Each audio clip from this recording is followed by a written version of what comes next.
The bell of the great sept tolled over a city that smelled of salt, smoke, and the late summer rot of abandoned market stalls. Ned Stark stood at the foot of a marble effigy of the maiden, and felt the cold of the North Chase beneath his doublet, despite the southern heat. Robert Baratheon was dead, the crown laid on a velvet pillow beside his sealed will, and in the echoing chamber, the new order of Westeros waited to be named. Cersei Lannister kept to the shadow of a pillar with her cubs pressed close. Joffrey pale with a fury he could not yet voice, Tommen sniffling, Myrcella clutching her mother's hand. Varys looked drugged by the scent of incense, pettier Baelish by the chance for mischief, and Grand Maester Pycelle by the opportunity to blink away both grief and calculation. At Ned's back towered 40 gold-cloaked guards sworn that morning not to the lion but to the direwolf and the stag intertwined.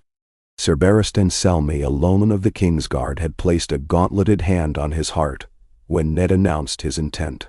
The late king's children were bastards born of incest, and must not sit the Iron Throne. And now, the bell tolled for a second time, and a hush like fresh snow fell across the nave. He turned. "By the king's own hand," Ned said, his voice carrying in the vaulted space. "He named me protector of the realm until his heir came of age. But the boy called Joffrey Baratheon, he let the silence tally the accusation, is no true son of Robert. The line of succession passes therefore to Robert's youngest brother, Renly of the House Baratheon." Gasps spiraled upward with the incense. Before Cersei could scream her protests, 4 of Ned's men stepped forward, halberds lowered in a cross before the queen and her brood.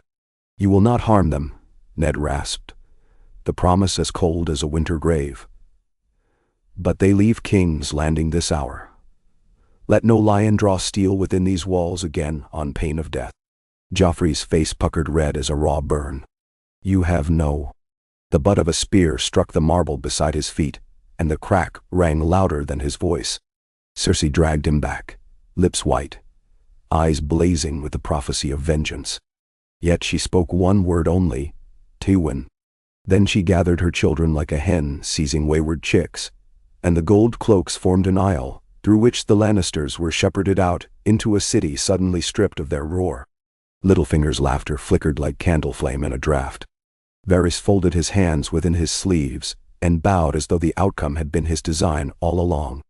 Ned felt no triumph, only the ache that comes when an unavoidable blow lands true. He saw the chasm yawning ahead. Tywin's fury, Stannis' iron certainty of his own right, the secrets whispered by cloaked men in back alleys, and wondered whether he had damned his house and all he loved. Yet when the doors of the sept thundered shut behind the Lannister procession, Renly strode forward in a green doublet worked with golden stags and knelt at Ned's feet. His dark hair gleamed like polished pine. His smile had all his elder brother's charm and none of Robert's bloodshot regret. "Lord Eddard," he said, "I will place my crown in your hands, and with it the hope that the realm might heal." He rose, turned to the gathered lords, and in a ringing voice swore to rule with justice, mercy, and the council of the great houses. Marguerite Tyrell, fresh blossomed, poised and flanked by her father and the towering Sir Loras, dropped a curtsy that pledged Highgarden's swords. From above the strangers' gallery came the slow, deliberate clap of Sir Barristan Selmy.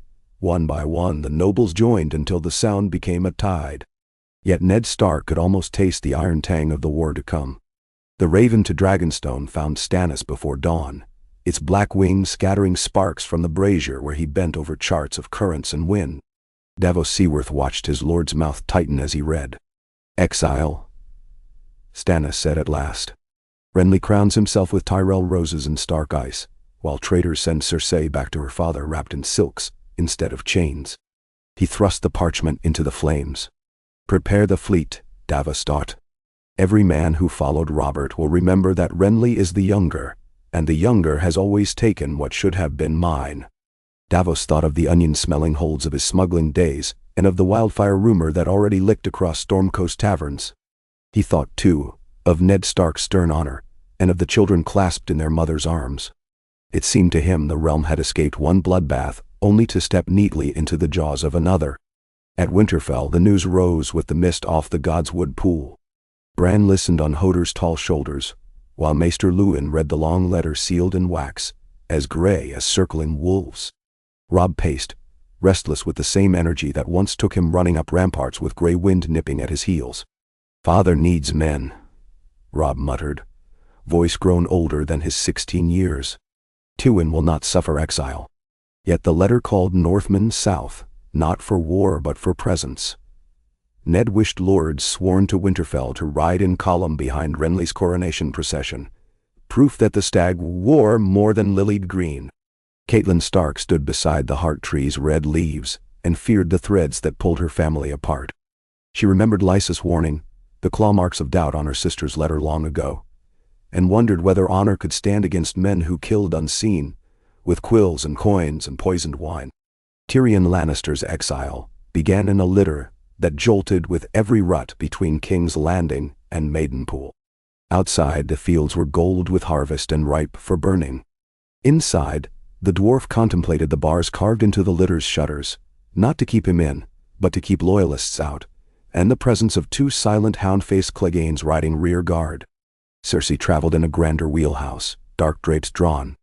Joffrey sulked behind, wearing a sullen crown of imaginary iron, while Tommen dozed and Marbran knights scowled at every hedge. Tyrion sipped sour Dornish red. "The hand plays Sivas with lions," he murmured, "but forgets dragons rule the board." He wondered whom Ned Stark feared more, Tywin to the west or Stannis to the east. And he wondered what coin Littlefinger had slipped into the balance, for Pettyr never wagered on anything but chaos.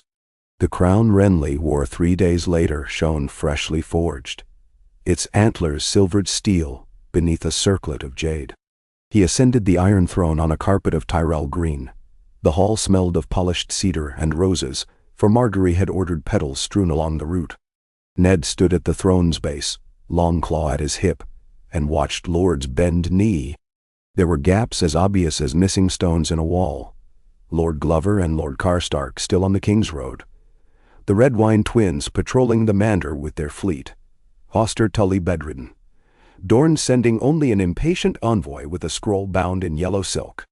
Yet the cheering swelled until the rafters shook, and Renly, 21 and laughing, raised Robert's warhammer high. A gust from the open doors stirred the tapestries. Ned fancied he felt the breath of winter rushing in among blossom and silk. In small council chamber afterward, Renly lounged in Robert's chair, while Ned reviewed ledgers with grim care. "Your Grace," Ned said, "coin must flow to the wall as well as to tourneys. Winter will not wait on politics." Renly chuckled. "You speak like the old wolf you are, and I listen. But if we do not feed the realm a feast of pageantry, they will chew stale bread and taste ash for it. Let the wall wait a moon's turn." Ned held his gaze. "The wall waits for nothing." Loras laughed it off, flicking dust from the emerald clasp at his throat. Mace Tyrell coughed about harvest tariffs. Pettyr Baelish purred about new mints. Varys spread smooth hands like a waiter offering poisoned sweets. And as the talk wound on, Ned felt the chamber narrow, voices layering like cobwebs about his legs. He thought of Catelyn, of Robb's restless pacing, of the letter to Jon he had yet to write. Responsibility dragged on him like wet furs. Catelyn rode south with Sir Brynden Tully and a dozen picked men toward Storm's End, seeking Stannis before he laid siege to his own family seat. Wind off Shipbreaker Bay flung salt in her hair. On a hill overlooking fields of dun grass, she found the army of the Middle Baratheon. Ranks of spearmen in black and gold, ships' masts rising beyond like a forest of pines stripped bare. Stannis stood among them in plain mail, jaw clenched as though he chewed iron. He listened to the news with no flicker. "Renly will die," he said flatly. "He wears a pretty crown, but it rests on treason." Catelyn pleaded, "The realm has bled enough." Stannis' blue eyes might have been carved from the sky the day before winter. "When a leech swells," he said, "you cut it off. Renly will bend the knee or break." Lightning forked beyond the bay, silent across miles of water, an omen without thunder. Within the Red Keep, Sansa Stark recovered her breath. The queen gone, the court's cruelty lost a tongue, yet courtiers had long memories and sharper whispers. Sir Sandor Clegane, unmoored without royal cubs to guard, drifted like a blunt instrument in search of a fist. Arya hid among scullions again, but now she bore messages from Varys. Bald men in scented robes slipped her coins to carry secrets through kitchens. She dreamed of needle and wolves, of hot blood on snow, and wondered if flying south had clipped her spirit's wings. Tywin Lannister received his family at Casterly Rock beneath a sky that bled sunset into the sunset sea. He said little, as Cersei raged. Joffrey cursed, and Tyrion offered dry observations on the strategic disadvantage of being evicted from the center of power. When at last Cersei fell silent, Tywin lifted one brow. "The Starks sent us home," he said, "so we shall make them regret their generosity." Ravens spanned out that night. From Fair Isle to the Golden Tooth, from Ashemark to Cornfield, forges roared and banners shook out like lion pelts in a storm. Jaime Lannister, still bound to the Kingsguard and forbidden to leave the capital, learned too late that his family rode to war without him. On an ancient, crumbling parapet of Castle Black, Jon Snow read his father's raven by torchlight while Ghost pressed a cold nose to his wrist. The news seemed forged in another world. Renly crowned, Lannisters exiled, Stannis readying war. Samwell Tarly stammered that politics seldom reached the wall, but Jon felt tremors through the stone under his boots. Men south of the Neck bled for crowns. Men north of the wall gathered in woods, their drums echoing like hollow hearts. Mormont's raven croaked, stark, into the dark. Jon looked at the forest where shadows moved against starlight, and wondered whether Ned's honor could keep any man safe when the dead themselves walked. Across the Honeywine in Old Town, Archmaester Marwyn set a silver candle burning before a glass filled with thick black wine. Smoke coiled, catching the candle's eerie, unnatural flame, a sign to those who believed that dragons stirred again in far Quarth or beyond. "Hightowers whisper of war," Marwyn muttered. "But the true enemy comes not in crimson cloaks." His student Alarus the Sphinx, whose eyes held deserts and secrets, listened. Ravens flew east from citadel rookeries, their wings ink blots on sunset. Under the vaulted ceiling of the Red Keep Solar, Ned conferred with Sir Barristan and, reluctantly, Lord Baelish. The old knight advised a swift strike against Tywin before the lion's claws sharpened. Littlefinger recommended letting the West and Stormlands exhaust each other, while King's Landing fattened on taxes. "A banker to 3 gamblers always wins," he said, stroking his neat beard. Ned's scowl could have cracked granite. "I will not trade lives like coins." Petyr smiled. "Then others will, my lord, and they will do it with your own mint."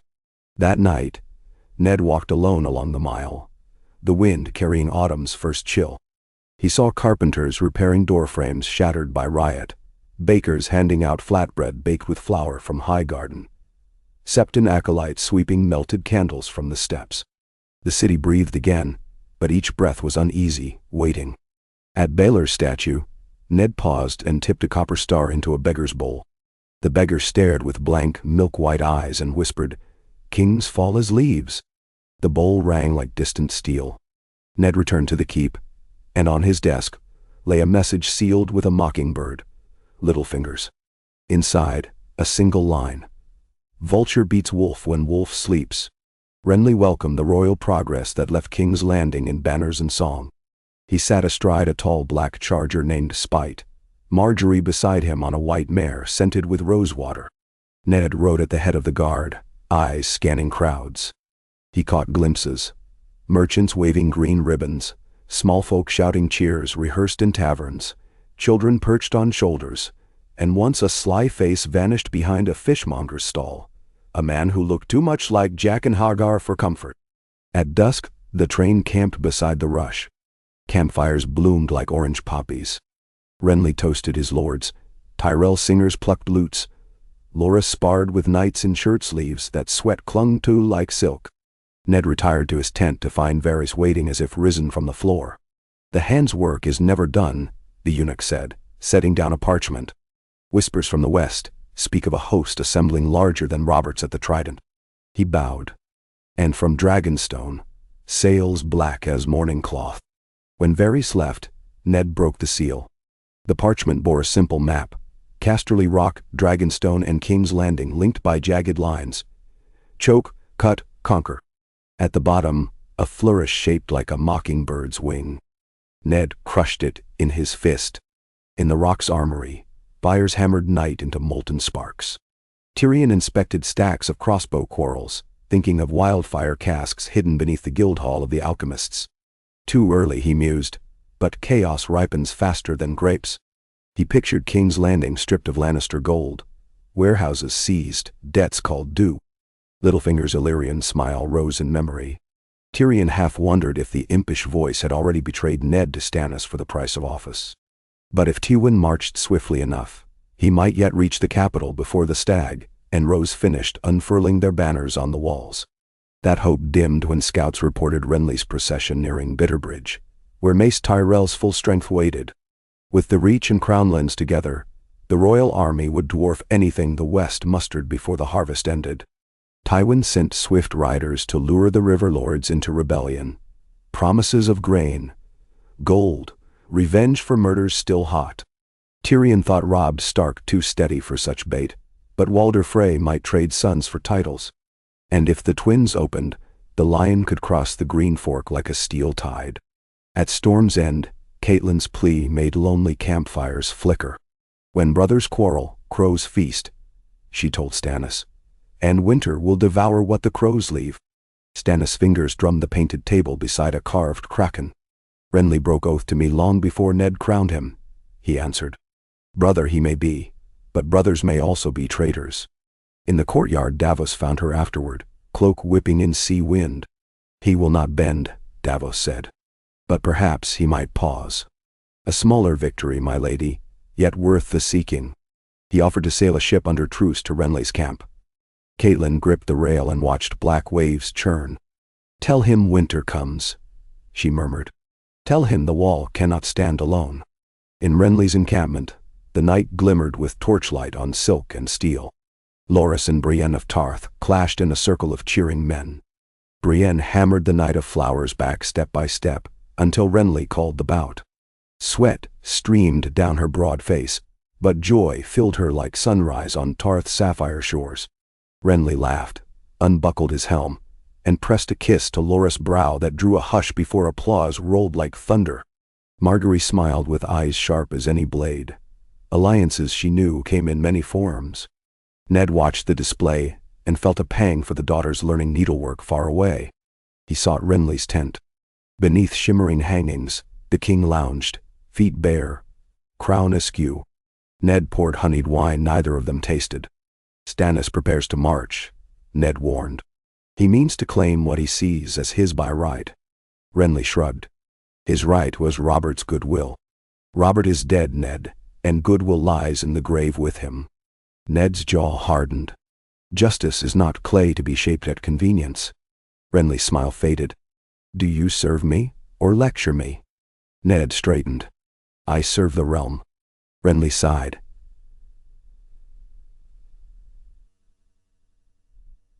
Set the cup aside. Then help me keep it whole. If Stannis comes, I will meet him, with sword in hand if needed. Ned left burdened by the memory of Robert slain by boar and ambition alike. By the next moonrise, ravens beat desperate wings across every corner of the realm. One carried word to a house on the rills, where Roose Bolton sharpened flensing knives, and considered whether the flayed men on his banners had grown lonely.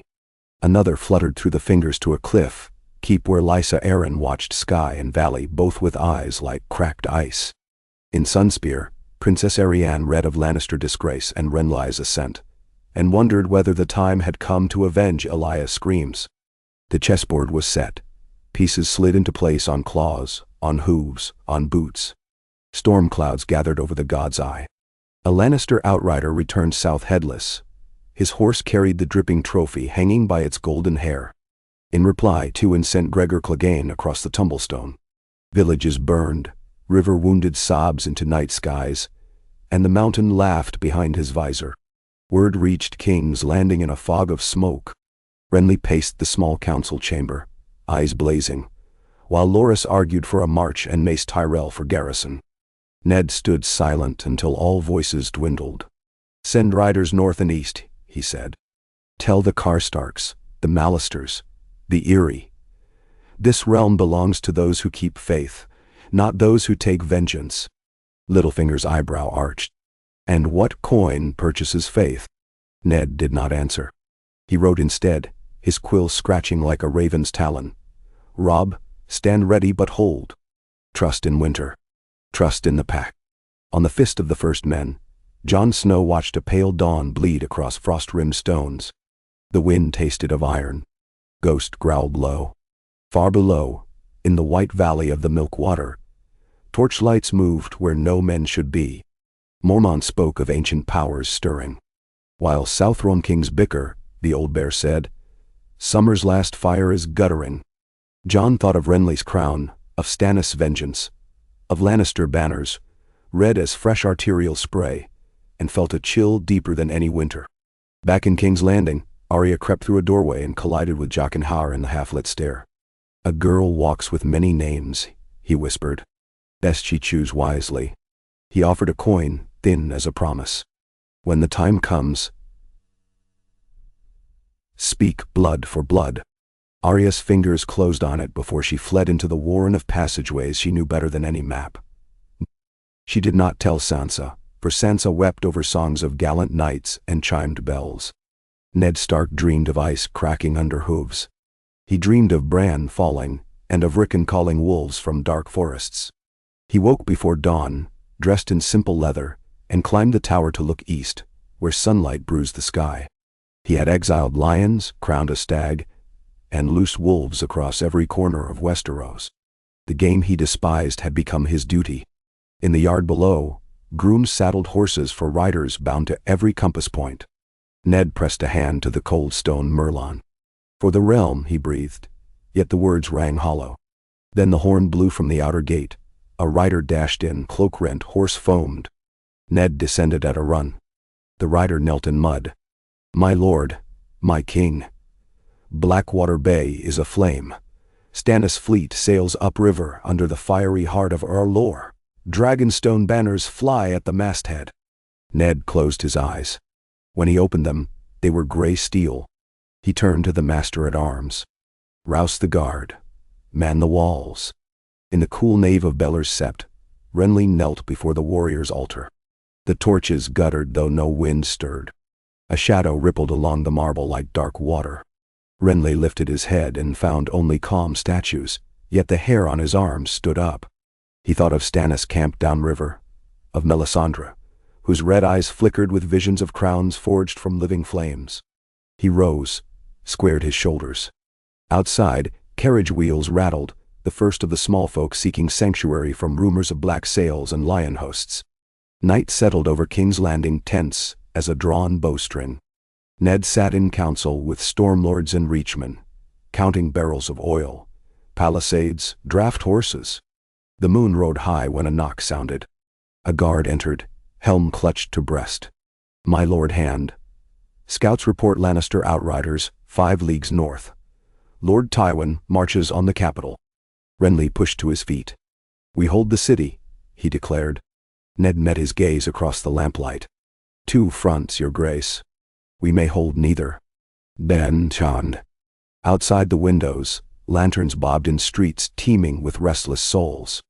Beyond the city walls, the land itself braced for the collision of stag, lion, and fiery heart. Ned Stark felt the weight of every name carved into Winterfell's weirwood and wished he could kneel beneath those silent red leaves. Instead he drew a breath scented with smoke and rose petals, and stepped into the war he had tried so hard to avert. At dawn a cold wind swept from the east, ripping banners, putting out campfires, and carrying the cries of hungry gulls circling Blackwater Bay, where sails unfurled like the wings of crows. The game had begun in earnest, and honor stood upon a sword's edge, no wider than a man's breath, trembling between sunbright promise and the long night rushing in. Twilight clung to the capital like a bruise, when the first of Stannis' galleys rounded the beacon tower at the mouth of Blackwater Bay. Ned watched from the ramparts atop the King's Gate, a stiff wind tugging the direwolf cloak about his shoulders. Dark sails bore the fiery heart of the Lord of Dragonstone.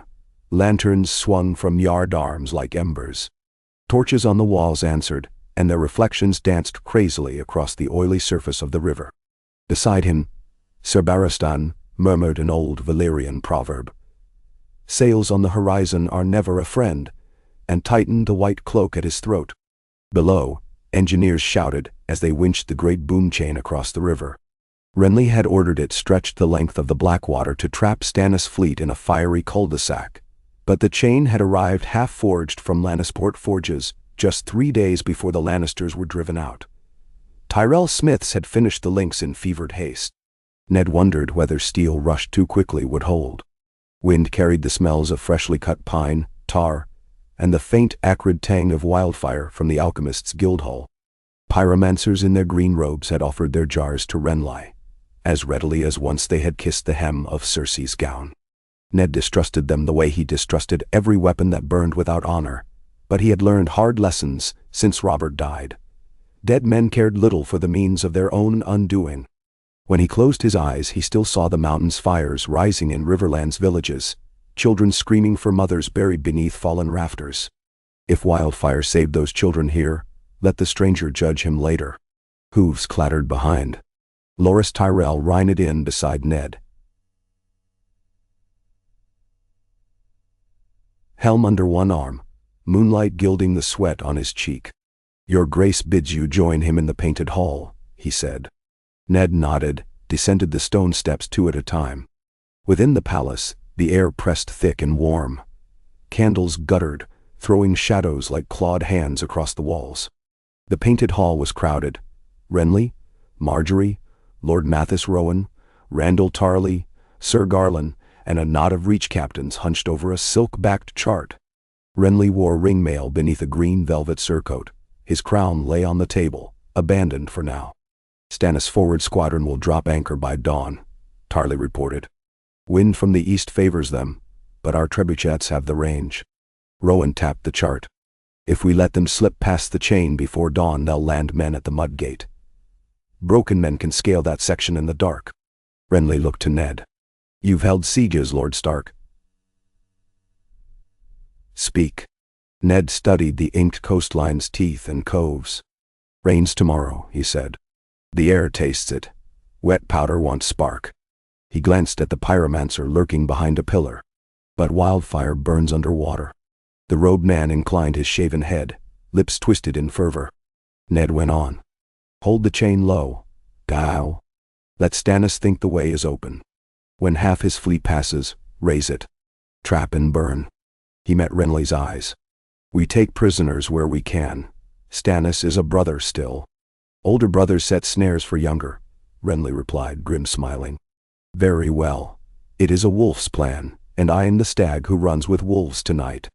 Marjorie's voice was soft silk. "Brother or no, he means to see you dead, my king.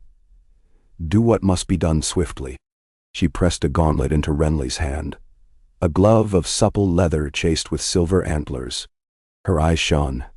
Ambition? Fear? Love? Ned could not say. The meeting broke. Ned lingered as captains filed out. Only Renly remained, gazing at the map as if it might unwind his own fate. "When I was a boy," he said, "Stannis taught me my letters.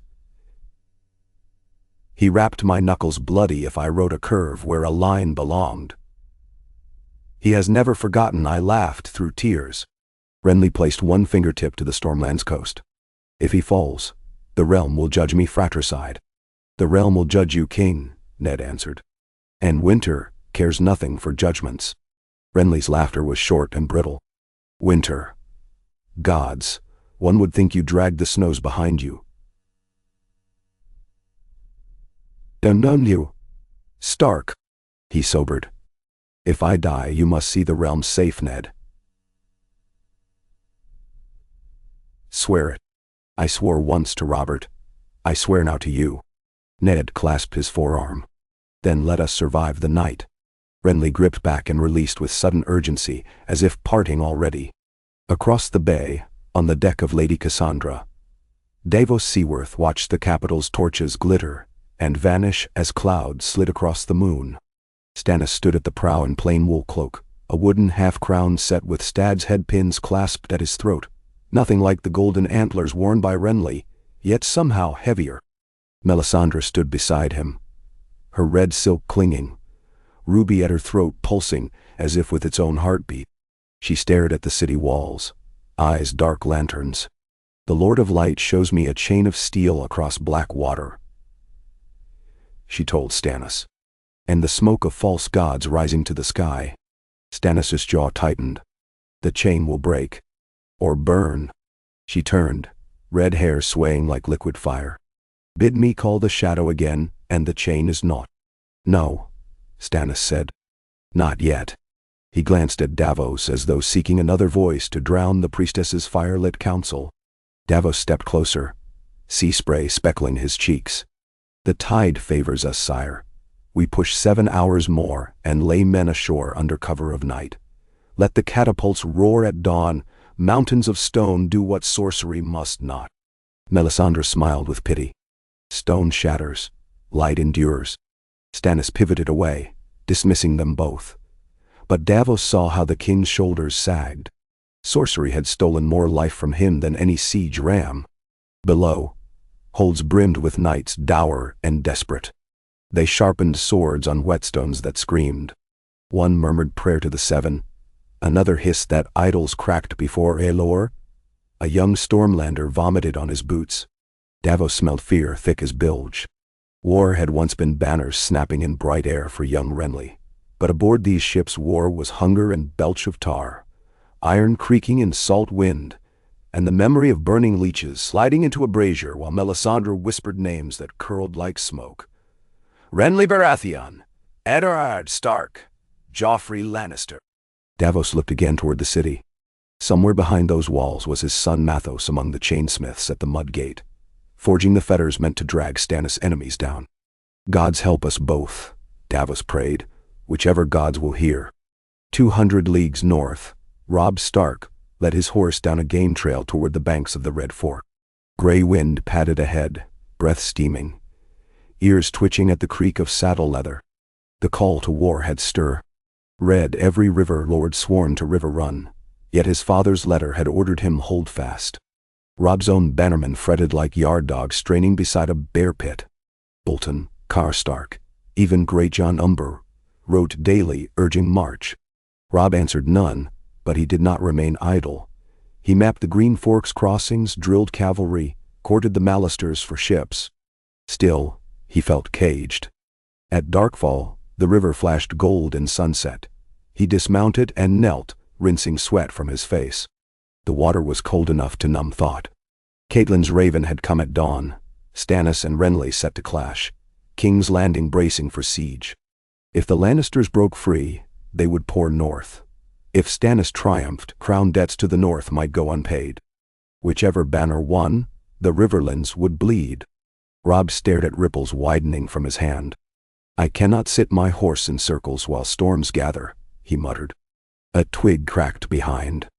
Oliver Frey emerged, bony wrists jutting from mail. "Scouts found smoke beyond the whispering wood," he said. "Village burning. Lion banners. Send riders." Robb rose. "Spare who you can."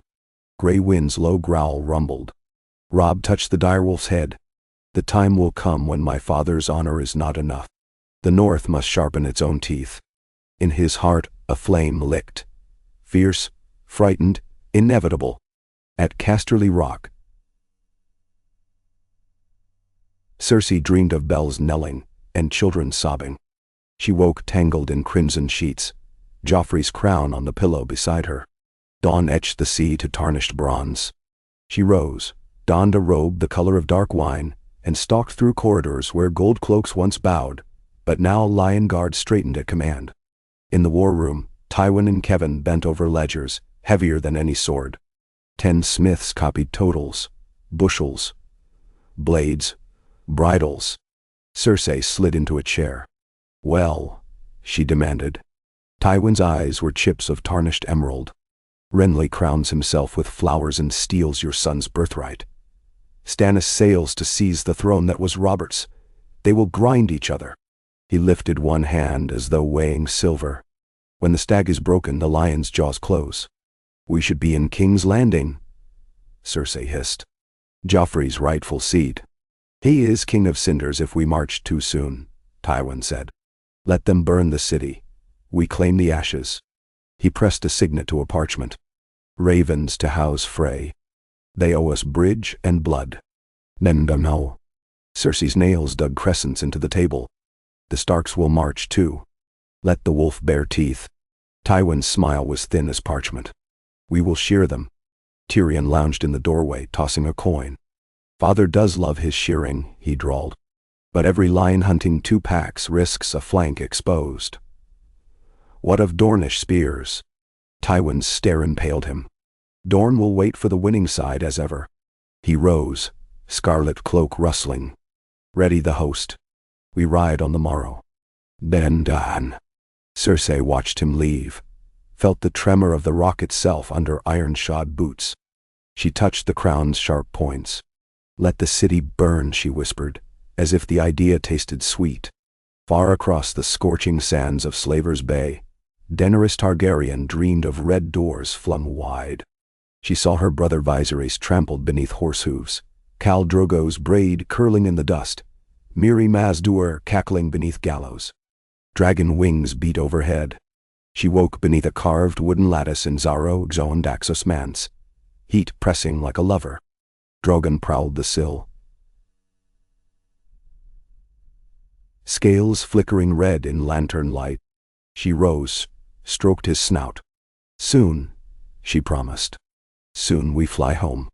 Outside, Korth's streets murmured with tidings. Western kings at war, the lion exiled, the stag divided, the dragon unborn. Dany smiled. Each message felt like the tug of a leash on chained hounds. She gathered her khalasar in the courtyard, where Rhaegal and Viserion basked. Ships sail east with grain, she announced. We will take them west. Jorah Mormont's brow furrowed. To Westeros? She nodded. The land is bleeding, and a bleeding land cries for fire. Steel rang in the practice yard of the Red Keep as dawn painted the sky the color of old bruises. Arya stalked circles around Sandor Clegane, wooden sword in hand. Quick as a snake, little wolf, he rumbled, parrying. She lunged, ducked a lazy swipe, felt the breeze of his strength whistle over her scalp. Sansa watched from a balcony, heart drumming against corseted ribs. Flowers drooped in her hair. She had been roused early for lessons in courtesy to a wartime court, yet her gaze clung to Arya's darting feet, to each ragged breath. The match ended when Arya slipped on damp straw, sword spinning. Sandor's flat blade tapped her brow. Dead, he said. Arya spat dust, cheeks flushed. Maybe next time you'll put some muscle in it. Clegane snorted, tossed the practice sword aside, and stalked off muttering about fools who danced while cities burned. Sansa descended, helped brush hay from Arya's sleeve. Father won't like you fighting Clegane, she warned. He doesn't know, Arya said. And if it keeps me alive when Lannisters come back, it's worth bruises. She glanced toward the godswood. Come, I need fresh air. They found the weirwood under gray-white light, crimson leaves stirring in wind that tasted of salt and ash. Arya laid needle across her knees. If the walls fall, she said, we run. Ghost passages reach the river. Gendry showed me. Sansa shivered. We must stay with father. Arya touched the coin Jaqen had given her, hidden in her boot tongue. We stay until staying kills us. Then we leave. Her voice was flint. Sansa thought of slimy alleys, crowded boats, the chaos of riots she had glimpsed through shutters. Fear coiled like cold, wet rope round her ribs, but she nodded. Night came on wings of storm clouds. Lanterns bobbed upon the Blackwater like ghost lights. Ned stood on the ramparts with Sir Davos across the water, though neither man could see the other. The chain lay coiled on riverbed, sleepers drugged by tide. On the walls, archers knocked arrows dipped in pitch. Below, casks of wildfire lined parapets. Pyromancers walked barefoot among them, muttering prayers to the ever-cruel, ever-hungry flame. Hours stretched. Drizzle started, soft as tears. Ned whispered to the north. Let winter wait. Let day break clean. Then distant drums rolled from the river, thump-thump like giant hearts. Sails blotted starlight as the vanguard of Stannis' fleet glided into the strait, oars beating the Blackwater to foam. Signals flashed. Lanterns shuddered twice, thrice. Ned's hand tightened on the wallstone. "Not yet," he breathed. More galleys followed, tall forecastles looming, prows carved as fiery hearts. The lead ship passed the boom anchors and kept on. Another behind her, and a third. Wind shifted. Canvas bellied, carrying the smell of pitch and human sweat. Ned waited until 12 ships, then 14, glided past the hidden links. When the 15th prow crossed, he dropped his fist. Horn blasts shrieked. Crank wheels turned. Chains rattled from winches the length of the city. River water hissed off rising steel. Stannis' ships slowed, confusion rippling along decks. Cry raised cry. Oarsmen cursed. Then the chain breached the surface behind the van, rising like a sea serpent's spine. The 16th galley drove its bow upon cold iron. Splitting ribs. Masts toppled. Screams tore the night. "Archers!" Ned shouted. Flaming arrows arced overhead. The first struck a cask of wildfire catapulted from the walls. Green light erupted, brighter than dawn, a roaring blossom of emerald fury. Liquid flame splattered decks, clung to sails, ate flesh to the bone. Wind gusted. Sparks leapt ship to ship. The night screamed. On the riverbank Renly's trebuchets loosed barrels of pitch. Torches followed. Fire answered fire until the Blackwater ran in veins of burning jade. Galleys veered, colliding. Some managed to turn, only to find the chain risen behind them, escape sliced off. Men leapt into water that boiled as wildfire spread atop. Their shrieks twisted Ned's gut. He scanned the chaos for Davos' distinctive deck lantern, but saw only flame.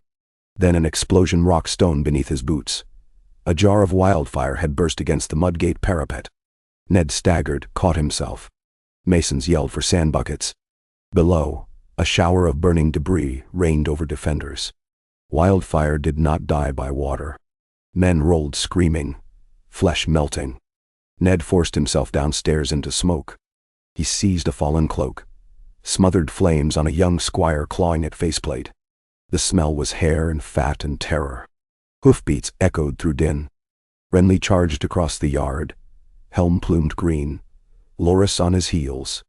"The gate holds," Renly called, voice rasped by smoke. "The river is ours. Stannis burns." Ned looked beyond the walls. A dozen hulks blazing, but more ships yet emerged from the gloom, sails beating embers from sky. "He will crash the chain with his heavier warships," Ned warned. "Prepare the inner harbor." Renly spurred away, banners swirling. Ned wiped soot with the back of his glove. A memory flashed, Benjen laughing amid Winterfell's snow, telling tales by hearth of the long night. Flame is fear, but fear can serve. Ned climbed again. Across the bay, Lady Cassandra had survived first impact, sails singed, water ballistas shattered by debris. Davos fought flames with wet cloths, barking orders. He saw the chain too late. "Back oars!" he shouted, but gutted hulks drifted ablaze, blocking retreat. Overhead, a barrel of pitch smashed, sparking near the forecastle. Men scattered. Behind, black-hulled fury plowed forward under full sail, Stannis atop the castle deck, sword raised. He steered straight for the chain. "He means to break it," Davos gasped. A cheer rose among Dragonstone men as Fury's ram struck steel. Wood groaned. Chain links juddered. Stannis yelled for more sail. The chain dipped a yard, on King's Landing's ramparts defenders gripped stone. "He can't! It's forged for giants," a Tyrell yelled. But metal screamed. Fury's ram crumpled, bowsprit splintered, yet the links snapped, catapulting shards high. Suddenly, the chain sank. The river opened. Stannis' remaining fleet surged. Half of Ned's defenders whooped in triumph, half in dread. "Loose the second chain," an engineer bawled. But the second was barely half-rigged. Crews scrambled. Gears ground. Ships swept past. On their decks, gleaming shields caught wildfire's glow. Bright wine? Estermont, sell me. Towlings dropped. Barges rowed toward the Blackwater rush's shallow bank to land troops. Renly thundered back. They land below the sept, he shouted. Tyrell spears will meet them. Ned shook his head. We hold the high ground. Let them come uphill through Aerostorm. He turned to a messenger. Rally the city watch behind flea-bottom barricades. No looting. For every thief a rope. The gold cloaks saluted. The battle devolved into a dozen smaller hells. Ned fought alongside Sir Barristan at a breach near the river gate, where stormlords tried scaling half-shattered masonry, improvised with furniture and wagon wheels. Twice a stormlord banner gained the summit. Twice Ned's guards dragged it down. Rain finally fell, hissing on wildfire that still clung to river and shore. Steam rose in sulphurous clouds. Before dawn, a trumpet sounded from the riverbank. Ned peered through mist. Red light flickered behind advancing ranks. Torches borne by men in gleaming plate with fiery heart sigils. At their head strode Stannis Baratheon, visor up though arrows hissed around him. He carried Lightbringer unsheathed, blade shimmering as if forged from sunrise. Behind, Melisandre glided untouched by mud, red silk snapping. Renly rode out to meet his brother where earth gave way to cobbled wharf. Rain sheeted down, steam coiling like breath of dragons. Both hosts held back, forming ragged half-circles. Ned pushed forward to flank his king. Davos limped to Stannis' shoulder. Only the silence of falling ash and sullen roar of distant fires interrupted the hush. You broke our father's sword, Stannis said without preamble, voice raw from smoke. Renly laughed low. I remember you snapping Robert's toy spear when we were children. Fair trade. This is no game. Lightbringer glowed. Yield the crown. You'll have my answer on its edge, Renly replied, drawing a long straight sword whose pommel held green tourmaline. Melisandre stepped between. Two brothers born of storm's end walls, she intoned, yet only one shall wear the iron crown. The night is long and full of terrors. Spare me. Renly's impatience sliced like steel. If you wish a duel of champions, you look at them. He gestured to himself and Stannis. Ned's breath caught. In tourneys Renly had bested many, but Stannis was iron determination shaped into flesh. Yet honor demanded acceptance. Stannis' gaze cut to Melisandre. She inclined her head, ruby pulsing brighter. Ned saw shadows writhe behind her in lamplight, though no flame flickered close. Agreed, Stannis said. Space cleared between them. Mud churned, embers drifting slow as snowflakes. Rain pattered metal. Renly swung first, edge biting Stannis' breastplate, sliding off. Stannis' riposte hammered Renly's shield, sending sparks. They circled, boots becoming slick with gore-soaked earth. Cheers rose, then stilled as both fought in grim silence. Ned fixed on Melisandre. Her lips moved. The air before her shimmered. Suddenly a form darker than night itself uncoiled from her shadow, distinct, featureless, yet shaped like a massive human. It slid across ground soundless, gliding for Renly's back. Renly, Ned shouted, bolting forward. Lightbringer slashed Renly's shoulder. He staggered, turned. Too late. The shadow form plunged an arm through emerald-green hauberk, black fingers blossoming from his chest. Renly gasped, eyes wide with astonishment, then collapsed. The shadow dissolved like mist. A cry rose from Tyrell ranks, anguish, disbelief, rage. Loras charged, ignoring Ned's outflung arm. Stannis lifted Lightbringer defiantly, but a rain of arrows forced both sides back as chaos erupted. Tyrell men screamed treachery. Stormlords looked to Stannis uncertain. Ned knelt by Renly's body, hand pressed to cold cheek. The king's blood dyed the mud dark. Margaery pushed through, face white marble. She cupped Renly's head, mouth forming words that vanished in roar around them. Then her eyes found Melisandre and ignited. Rage like wildfire lit across Reachman ranks. Loras's cry cracked, Kingslayer, as he hurled himself at Stannis' guards. In moments the battlefield was slaughter. Brother against brother, banners torn, lines broken. Ned dragged Margaery away, shield raised. He saw Davos hauling Stannis toward horses, while Melisandre vanished into smoke. Lightbringer's glow sputtered as if doused. Men died without knowing why.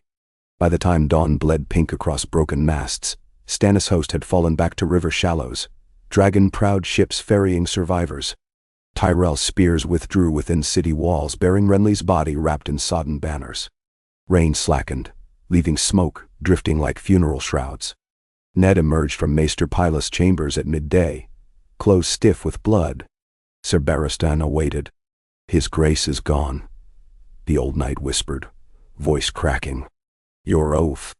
Ned's eyes were rimmed red, yet hard. "The realm still needs a king." He strode to the council chamber where Tyrell lords argued under Margaery's cold gaze. They fell silent as he entered. "Stannis killed Renly through witchcraft," Tarly spat. "Our banners will not fly beneath a kinslayer." Others shouted assent. Ned faced them. "The Iron Throne cannot stand empty while the Lion marches. We have one claimant left of Baratheon blood, albeit tainted." He closed his fist on the edge of the table. "Joffrey sits in Casterly Rock. Stannis sails wounded. There is another, Tommen.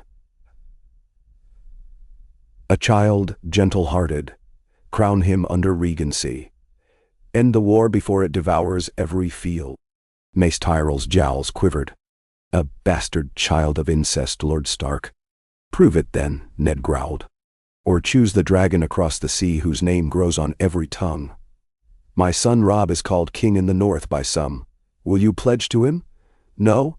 The realm wants peace, not pride." He swept them with wolfswood eyes. "Crown Tommen, and I will stand regent till he comes of age. Tyrells hold the Reach, Tully's the Riverlands, Arryn's the Vale, Stark's the North, Martell's Dorne. Dawn the sword called peace." "Then?" Silence followed, broken by Margaery. "If Tommen is crowned," she said, voice carved of ice, "he must wed, once of age, to bind houses. The Reach will offer bride." Ned inclined head. "So heard." Sir Garland put hand on sword pommel. "We demand lion blood pay for Renly." "It will," Ned said. "Tywin marches. Meet him on the field or behind battlements, but do it for the boy king, not for vengeance." His words rang, heavy as hammer on anvil. Outside the chamber bells tolled, mourning for Renly. But as their echoes faded, another horn sounded from the tower, the long note of an envoy at the gates. A scout burst in. "Banner of House Martell approaches."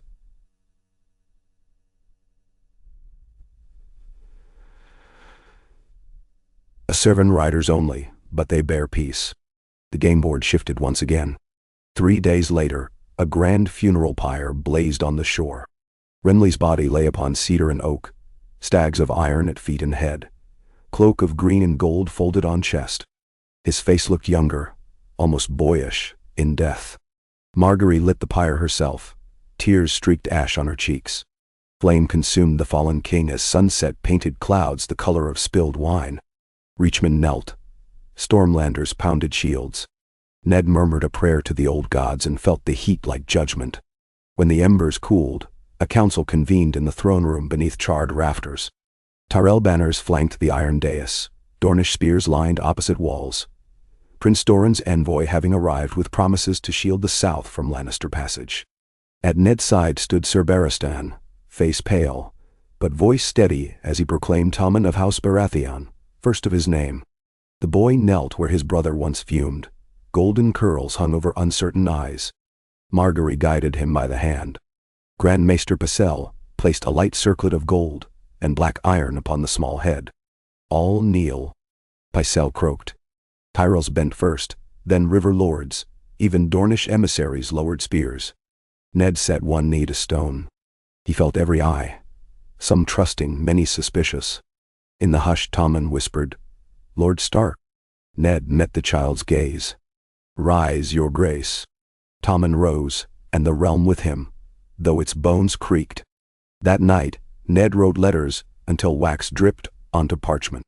One to Robb, commanding, "Hold fast, defend the north, strike only in answer. 1 to Stannis. Renounce claim. Be named hand to the king. Lead the fleet against ironborn raiders, nibbling the coast. 1 to Tywin. Return to the king's peace. Answer for crimes. Keep west or face annihilation. He sealed each with the direwolf and the crowned stag entwined. Outside, thunder rumbled. Ned closed tired eyes, hearing in the roll of storm the growl of wolves and the echo of hooves across snow. Winter had crossed the neck long ago. He carried it in his heart. Yet, even winter ends. Somewhere far beyond the storm, ravens winged north toward yet unbroken families, and south toward vengeful ones, each beating a message whose weight might crush or save. On the parapets, Arya nestled against the crenellation, needle across her lap, watching lightning lick the horizon. In its flash she saw a shape, dragon wings perhaps, or merely a banner tattered by wind. Either way, the night was full of terrors and wonders both, and she meant to dance among them all. Sansa sang softly under breath, an old lullaby their mother used when ice lashed Winterfell's shutters. The words drifted up to Arya. The snow falls white, the hearth burns bright, though dark the long night be. Hold fast, hold tight, through sorrow's bite, and dawn shall set you free. Arya did not believe in dawn. She believed in steel and cunning. Yet the song stole into her chest beside a coin struck with a shy dancing man. Below, in smoky lamplight, Ned Stark smiled for the first time since King's bells rang, hearing his girls' voices rise against thunder. He pressed a fresh blank parchment, dipped quill, and began anew. To my dear Lady Catelyn. The storm outside battered at shutters, but within the words formed, hope's own chain crossed dark waters, and the night, for a blink of time, seemed almost bearable. A.K. And now, dawn bled pale across the sky above King's Landing, cold and colorless as the breath of the stranger. Ned Stark woke in the Hand's bedchamber, sleepless despite the hour, his joints stiff and his mind heavier than the sword belt waiting on the stand. He pulled on hose and tunic, fastening the direwolf clasp at his collar, and stepped onto the balcony. Below, the city smoldered like a banked forge, soot on rooftops, alleys choked with ash, the sour tang of burned pitch climbing even this high. From the river rolled a stench of charred wood and bloated corpses trapped between ruined hulls. Somewhere in the warren of streets a bell tolled 3 times, whether for prayer or warning, Ned could not say. At his back, a new crown sat upon a boy's tender brow, and a realm strained on ligaments the color of dried blood. He descended the Tower of the Hand without page or guard. The corridors lay near deserted. Soldiers dozed on benches, small folk servants huddled over guttering rushlights, and in the alcoves the marble faces of past kings regarded him with blind contempt. At the door to Tommen's Solar, 2 Tyrell men-at-arms snapped to attention and unbarred the heavy oak. Inside, the Child King stood at a trestle table strewn with carved blocks painted gold and black. He maneuvered a tiny wooden stag that wore a crooked crown. Opposite stood Ser Pounce, tail swishing, eyes bright with playful murder. Tommen carefully set the stag beside a doll-sized sept and smiled in triumph at the cat. Ser Pounce responded by leaping upon the stag and scattering the blocks. Tommen gave a small cry and looked up as Ned entered. Lord Stark. Ser Pounce will not mind me. Cats seldom heed kings, Ned said, crouching to retrieve the figurines. He set the stag on its feet. But men will, if the king earns their trust. How do I earn it? By keeping your word, no matter the cost. By listening more than you command. And by showing mercy when you can. Done? Tommen nodded, grave, eager, then reached for the stag. Ned ruffled the boy's fair curls, thinking how fragile that trust would be once Tywin's siege towers darkened the western sky. He sent the child to ready for the first lesson of the day and strode back into the corridor where Sir Barristan waited. The lions are on the move, the old knight said without preamble. Scouts place Lord Tywin on the march from the Golden Tooth, 15,000 strong, with siege engines and a vanguard of Frey cavalry. They ride beneath a new banner, red lion above grey towers. Nenderl. Walder Frey has placed both his aged feet on the wrong side of the line, Ned replied.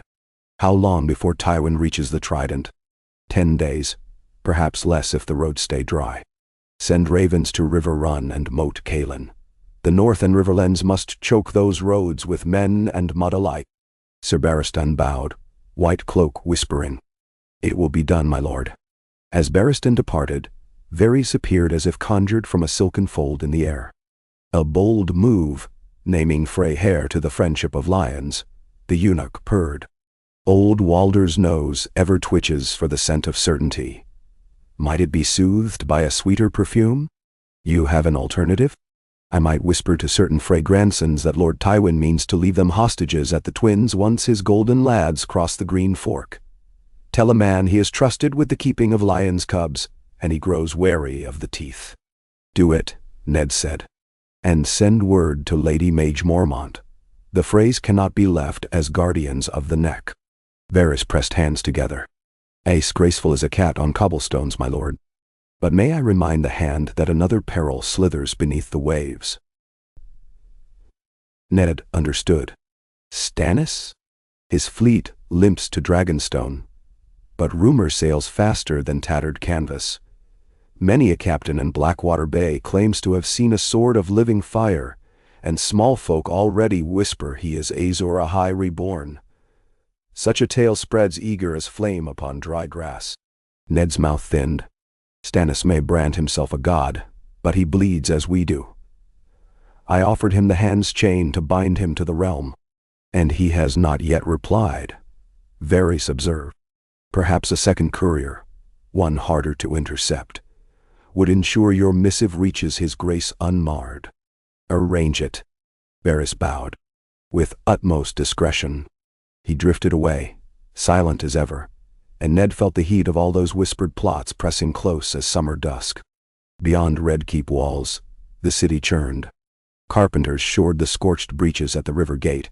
Chandlers melted candles into new tallow. Gold cloaks patrolled in pairs. Cudgels slick with tar to ward off roving bands of deserters. Street preachers thundered about the wrath of the Seven. Red-robed Aralor priests promised salvation in shadow. Tyrion's abandoned brothels reopened beneath new proprietors, Tyrell cousins quick to secure revenues for siege coffers. In Flea Bottom, soup kitchens ladled barley gruel under banners bearing a green hand and a golden rose. The Reach fed the city now, but how long would larders last when Tywin's noose closed? In Maegor's Holdfast, Lady Margaery Tyrell conferred with her grandmother Olenna beneath an arbor of night flowers. Bees droned over purple blossoms. The Queen of Thorns tapped her cane on mosaic tiles. You've a child king and an honest wolf to manage, she told her granddaughter. 2 hand beasts, one will bolt, the other might bite. Margaery smoothed skirts of emerald silk. Lord Stark seeks peace. Peace is parchment. Swords cut parchment. Olenna's eyes glittered. If Tywin breaks the Reach supply lines, we'll see how long peace endures with empty bellies. What would you have me do? Slip a leash on the lion's throat? The old woman's wrinkled smile was all prick and thorn. Send bread to the west, before bread is begged. Walk among the small folk and whisper that House Tyrell fills their bowls while Lannister lords burn their fields. Turn hunger against Tywin. Margaery nodded. I will begin today. And sweetling, remind your Lord Father that I did not survive 6 kings to see my line bled for the sake of Stark honor. If Ned must have battles, insist they be fought where roses grow, not in lion country. Margaery kissed her grandmother's cheek and swept out, mind already composing edicts for bakers and brewers. Far to the north rain battered the battlements of Moat Cailin. The bogs surrounding the ancient ruin became seas of sucking mud, thorn scrub islands rising like half-drowned men. Roose Bolton stood on a mossy parapet with his bastard son standing quiet at his elbow, eyes pale as first-year ice. Below, levies from the Dreadfort drilled in ankle-deep water. The flayed man banner drooped, drenched. Leech-gray skies matched Bolton's mood. A message, father. Ramsay extended a sealed strip of leather, stamped with the reed frog. Roose cracked the wax and read. "The phrase hold the neck," he murmured. "Lord Walder feigns friendship with Tywin. Lord Stark commands us bar their passage." Ramsay's thin smile creased. "May I take a contingent, father?" "Not yet. The neck is swamp and ruin. Freys drown like anyone, but I will not squander men to feed the leeches. We wait until the lion bleeds himself on the trident. Then we close behind like a knife between ribs." "And Robb?" Roose's gaze tracked a column of ants devouring the body of some drowned gnat. "The boy king plays at honor. Honor cracks when the stomach growls. Leave him to his dire wolves, for now." "Nan? Woe to the man," Roose thought, "who hears a clean word in a chorus of daggers." The trident glittered as summer steel when Tywin's vanguard reached the ford at Stonehenge. Frey banners flanked the lion standard. River runner towers on silver field. Sir Jaime Lannister rode beside his father, freed of the Kingsguard's white cloak, but wearing gilded plate that caught the sun like a second sword. Between them, Walder Frey's eighth-born son Lothar acted interpreter for a scrap of half-hearted Frey infantry that preferred their wine cups to pikes. A bridge of crude rafts lashed together spanned the river, narrow, wobbling, yet serviceable. On the opposite bank waited riverlords, Tully trout, bracken stallions, blackwood ravens. Spears bristled like a hedgehog. Tywin studied them through a glass. "Rabble," he said, but his voice was thoughtful. Jaime flexed gauntlets. "I rode through worse at the Mummer's Ford. Their archers are better placed," Tywin observed. "And we must cross." Lord Piper galloped forward from the enemy line, blowing a bronze horn shaped as a fish. His shout carried across water. "Turn back, lions. The riverlands feed no debt owed Casterly Rock." "Mean," Jaime laughed. "Clever words from a man whose seat is built of mud brick." Tywin regarded Lothar. "Ready the scorpions. If they will not yield, we cut a path." The first boulder from Lannister engines sent trout banners spinning. Men scattered. Arrows hissed back, but fell short. Still, the Tully line held. Tywin frowned. Ziga meant time, and time meant Ned Stark strengthening walls to the south. He could not afford a protracted fording. "Envoy," he told Jaime. "Parley." Jaime cantered alone to the river's edge and saluted with sword raised high. Lord Piper rode out, wary but bold. Words passed. Peace, ransom, promises of justice for Renly's death, the hope of freeing Edmure Tully from the crown's dungeons.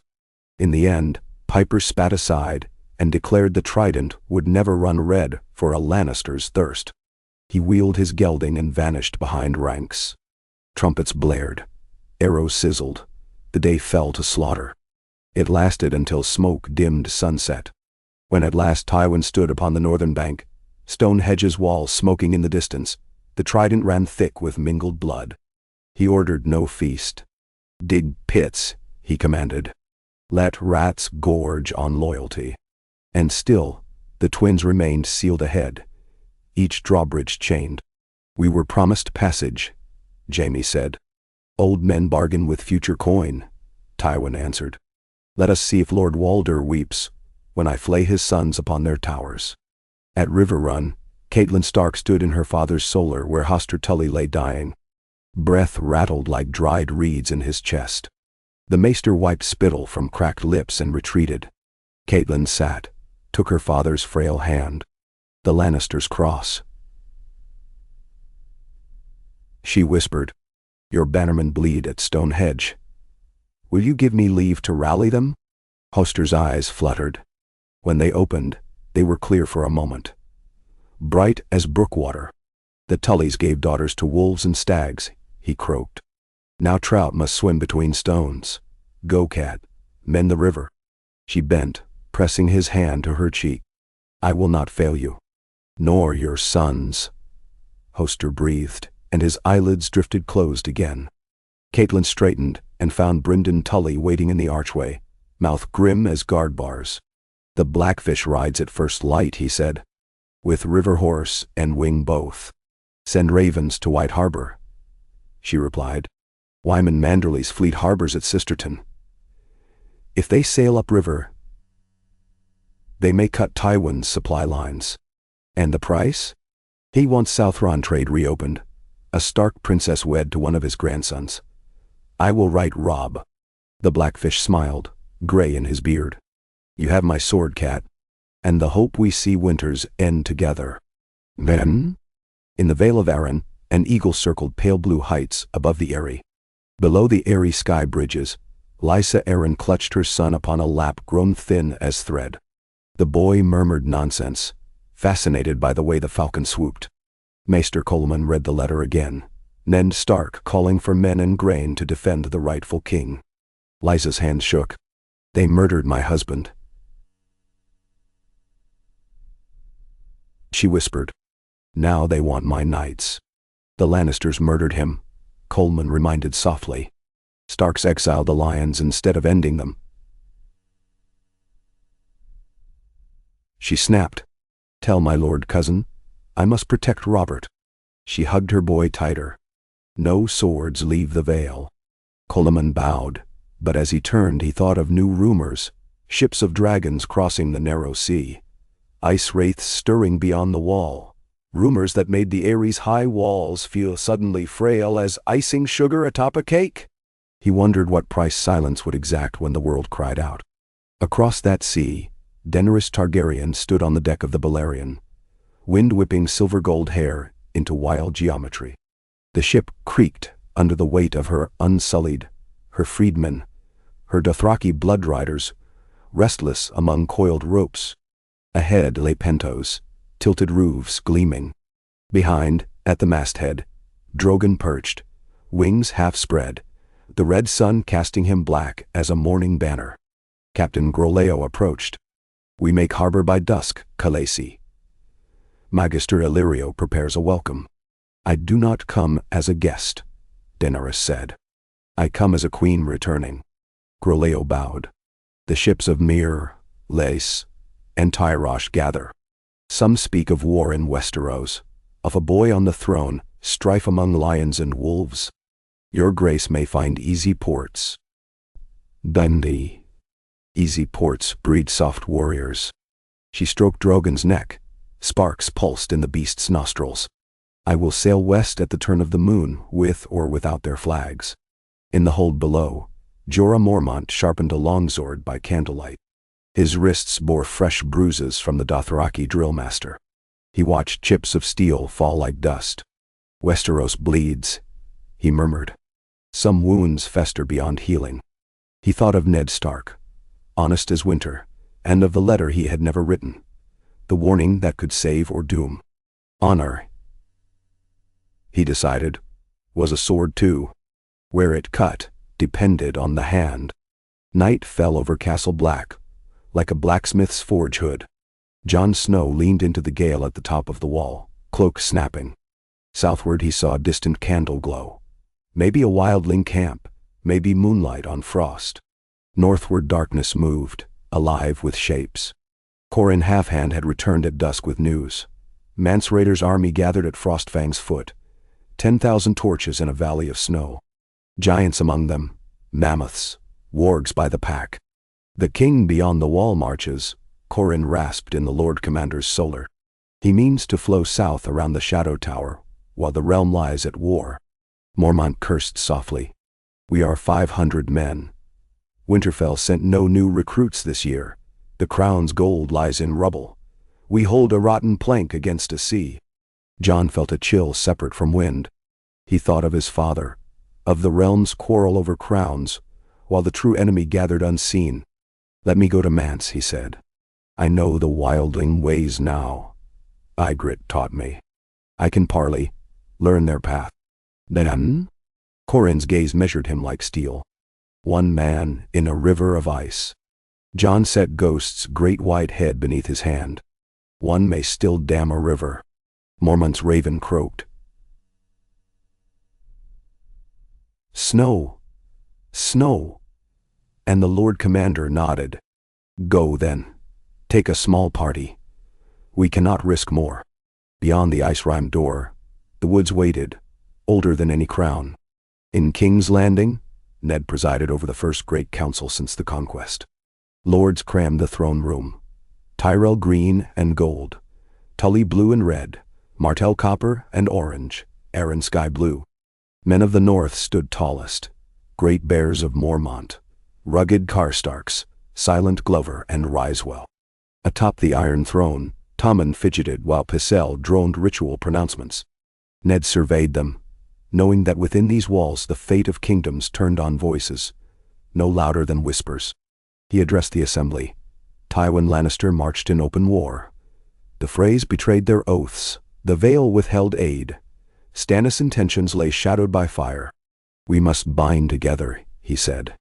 A cord of many strands does not break. Prince Oberyn Martell laughed, languid and lethal. Strands not only if each end believes itself weaker than the next. Dorne has no trust in lions, nor wolves that spare them. Give us Cersei's head and we bind. Mace Tyrell bristled. The Reach will not dance to Dornish serpent pipes. Ned raised a hand. Justice will be served, but not through barter of skulls. Oberyn's eyes glittered. Justice is nothing without an executioner. Before the dispute could sharpen to sword edges, a herald entered breathless, face gray. My lord Hand, the chain forge at the Dragon Gate has collapsed. 200 dead, another 100 trapped beneath molten iron. Nenti. A collective murmur rose. Ned's heart dropped. Send healers, stone rights, and muster grain wagons for the families. He dismissed the herald and turned back to the hall. But the tension had frayed worsened, each lord wondering how much longer King's Landing could feed itself or forge weapons strong enough for next season's armies. He spoke till his voice rasped. Of duty to people, of winter's shadow, of the wall's need. Some nodded, most calculated. When council adjourned, Oberyn lounged against a column. We bleed for a cause when the cause bleeds for us, he told Ned softly. Remember Elia? He tapped 2 fingers to temple and strolled away, dark cloak swirling. Ser Barristan approached. The Dornishman is right, in part.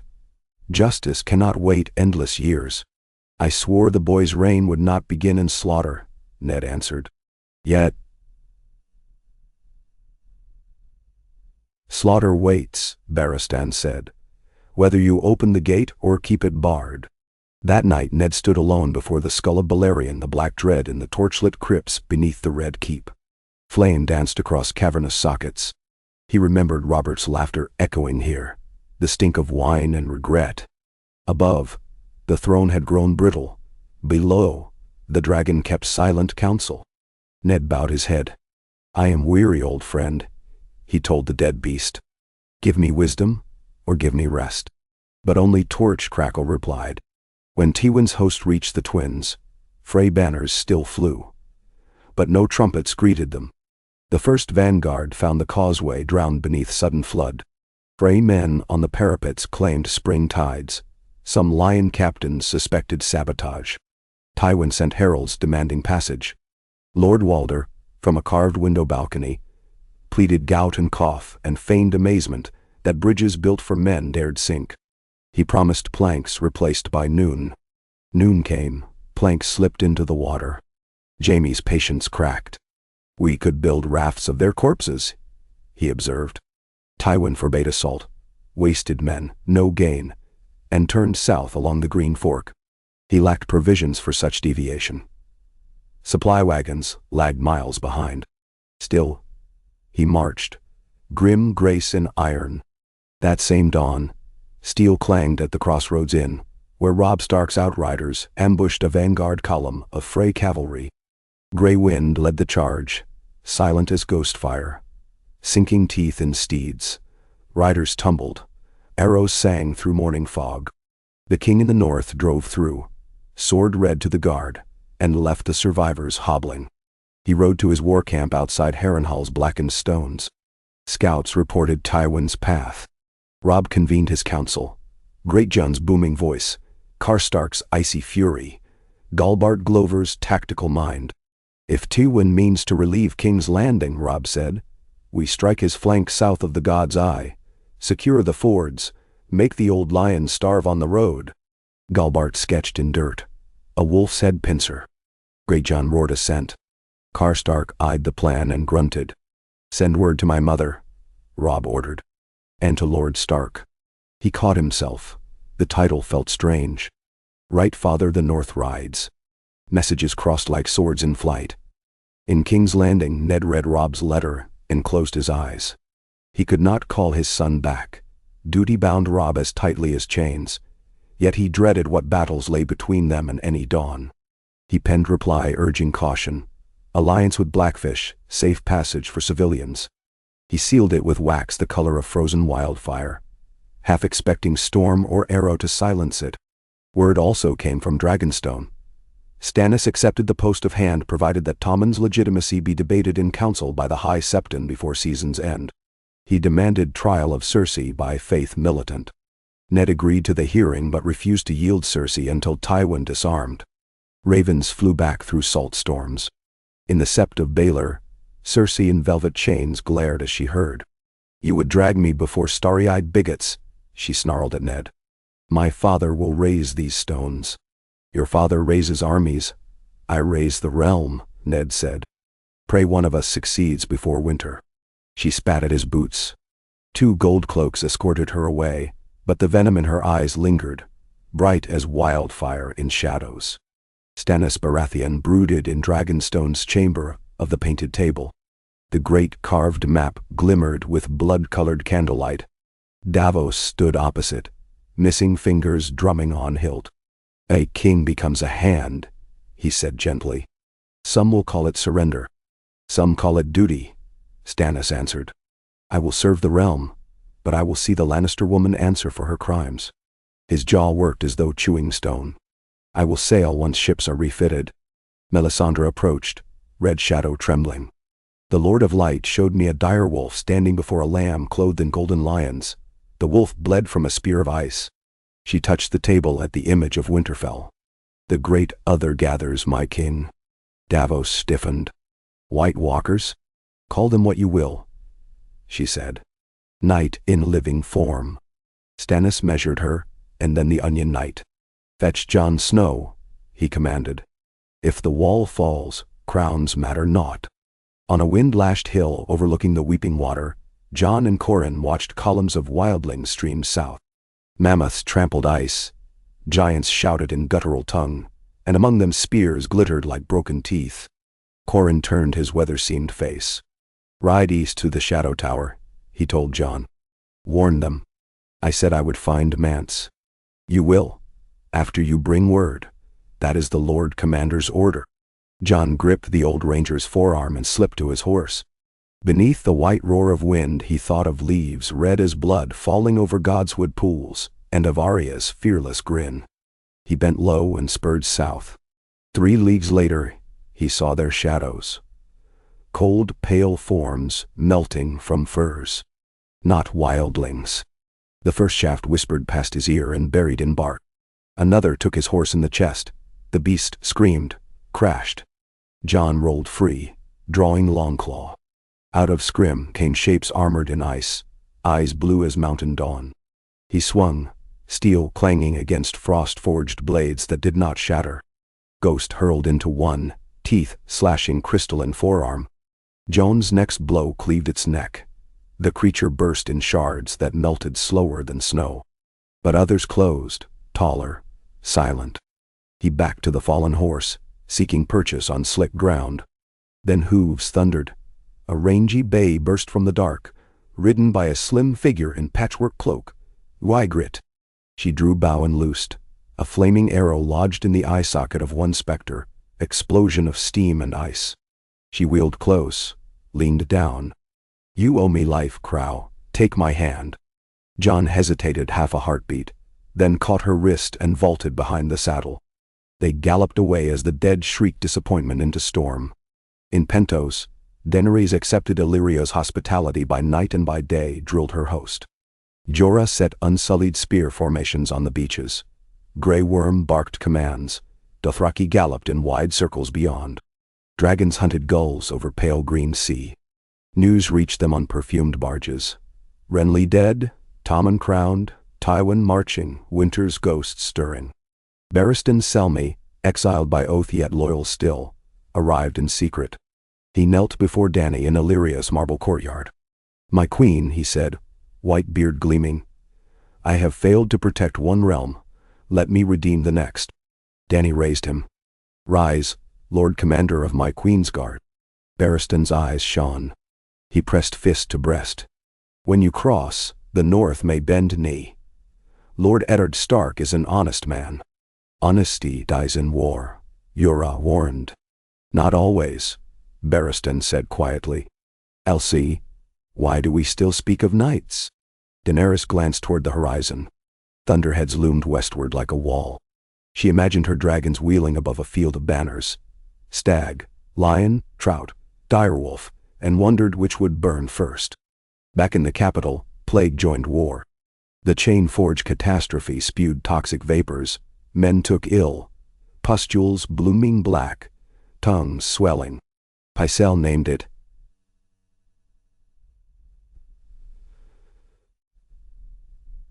Mutt whispers called it the Lion's Blight, punishment for Tywin's wrath.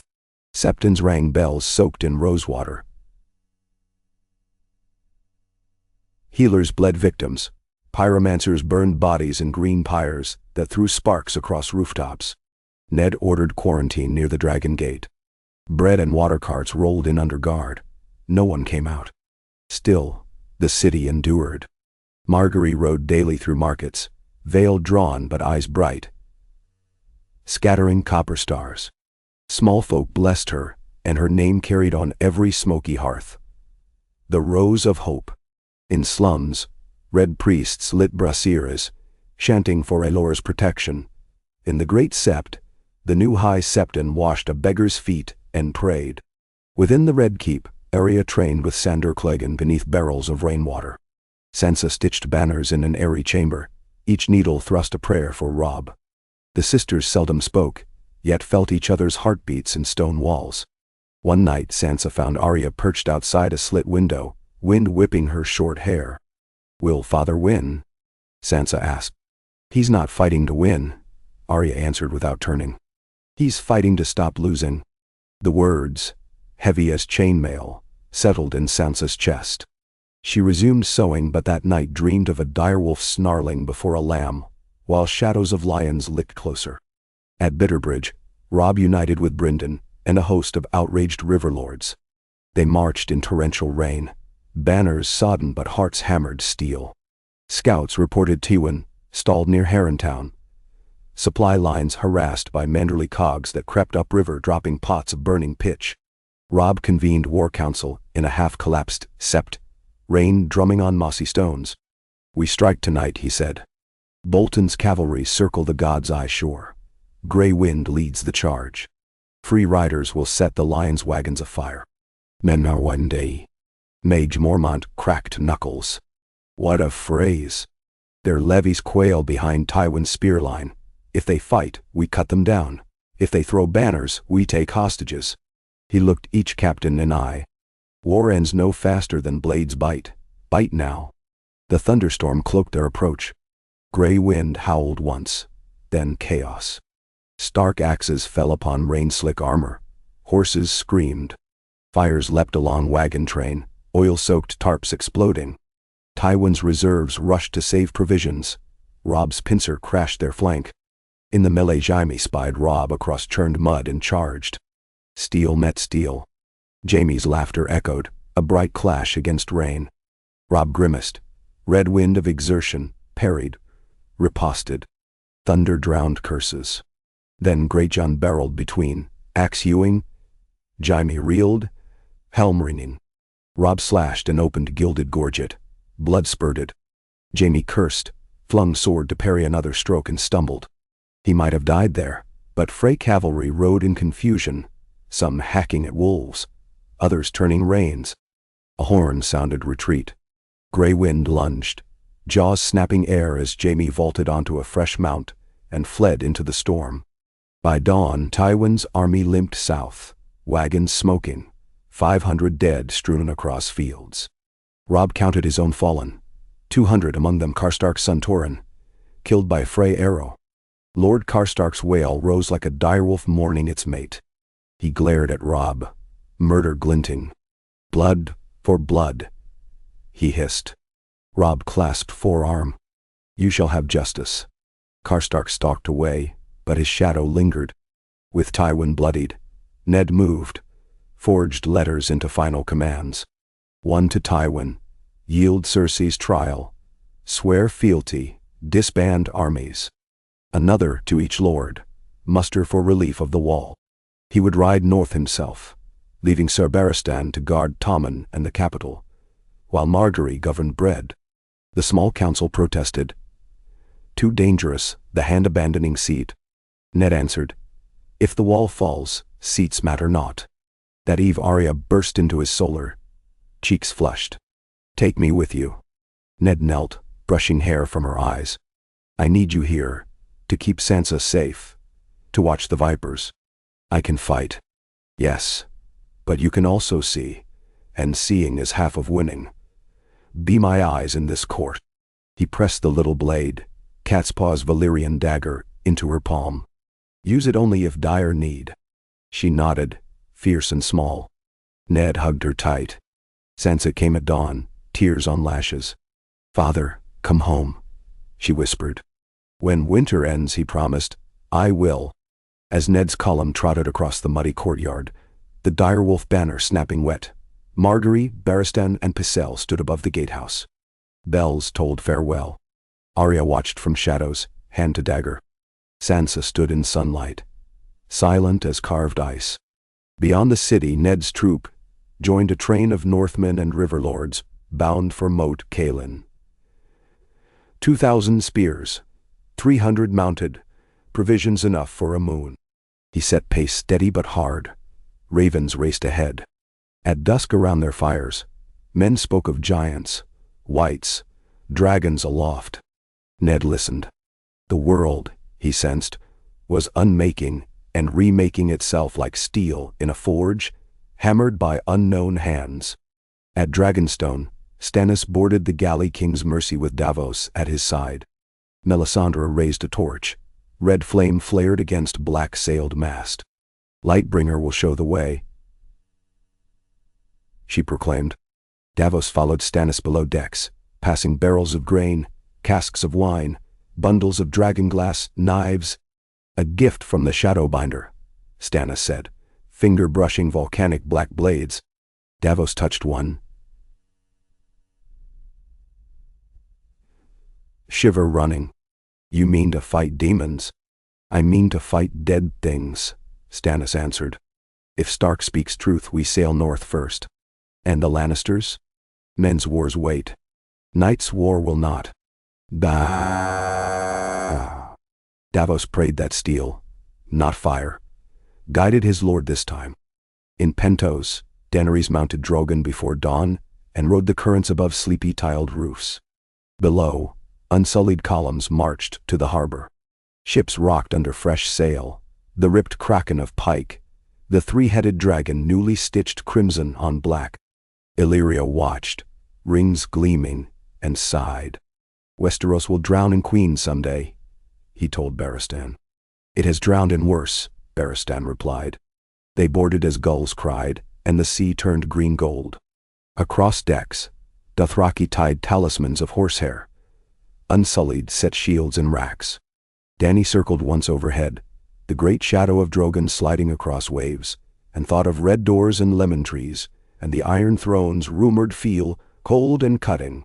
She guided Drogon toward the flagship at sunrise, and its bells chimed in greeting. West they sailed, into storms. Beneath the wall, Jon and Ygritte rode at breakneck pace, racing wraiths. Snow thickened, wind howled. At Shadow Tower he delivered warning. 10,000 wildlings, giants, wargs. Commanders blinked disbelief until corpse-echoed arrows fletched with ice clattered across yard. As rangers scrambled to ramparts, Jon pulled Ygritte into the gatehouse. Eyes locked. Unspoken pact, sealed. At midnight, pale horns sounded across frozen woods. Distant torches flickered. Light in darkness. War in the deep of night. Jon gripped Longclaw, recalling Ned's steady hands at his first sword lesson.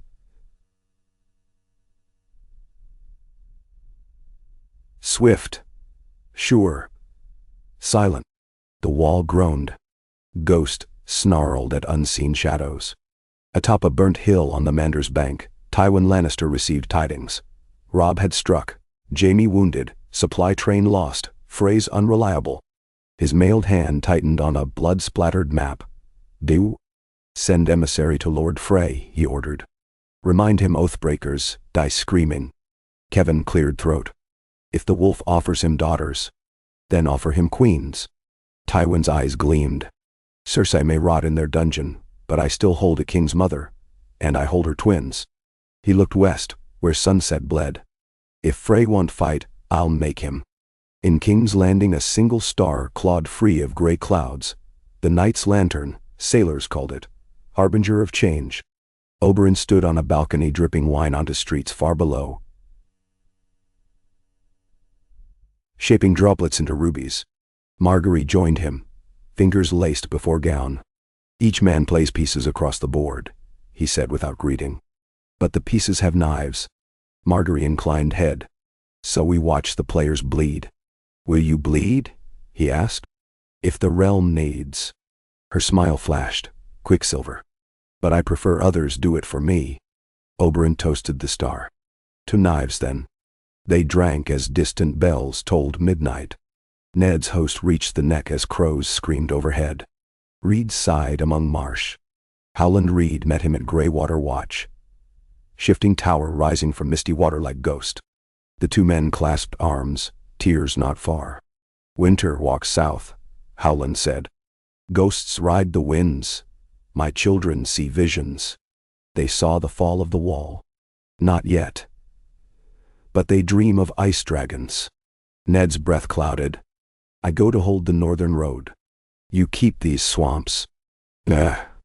"We keep the old stories, Lord Brother," Howland said. "Tell them at the wall."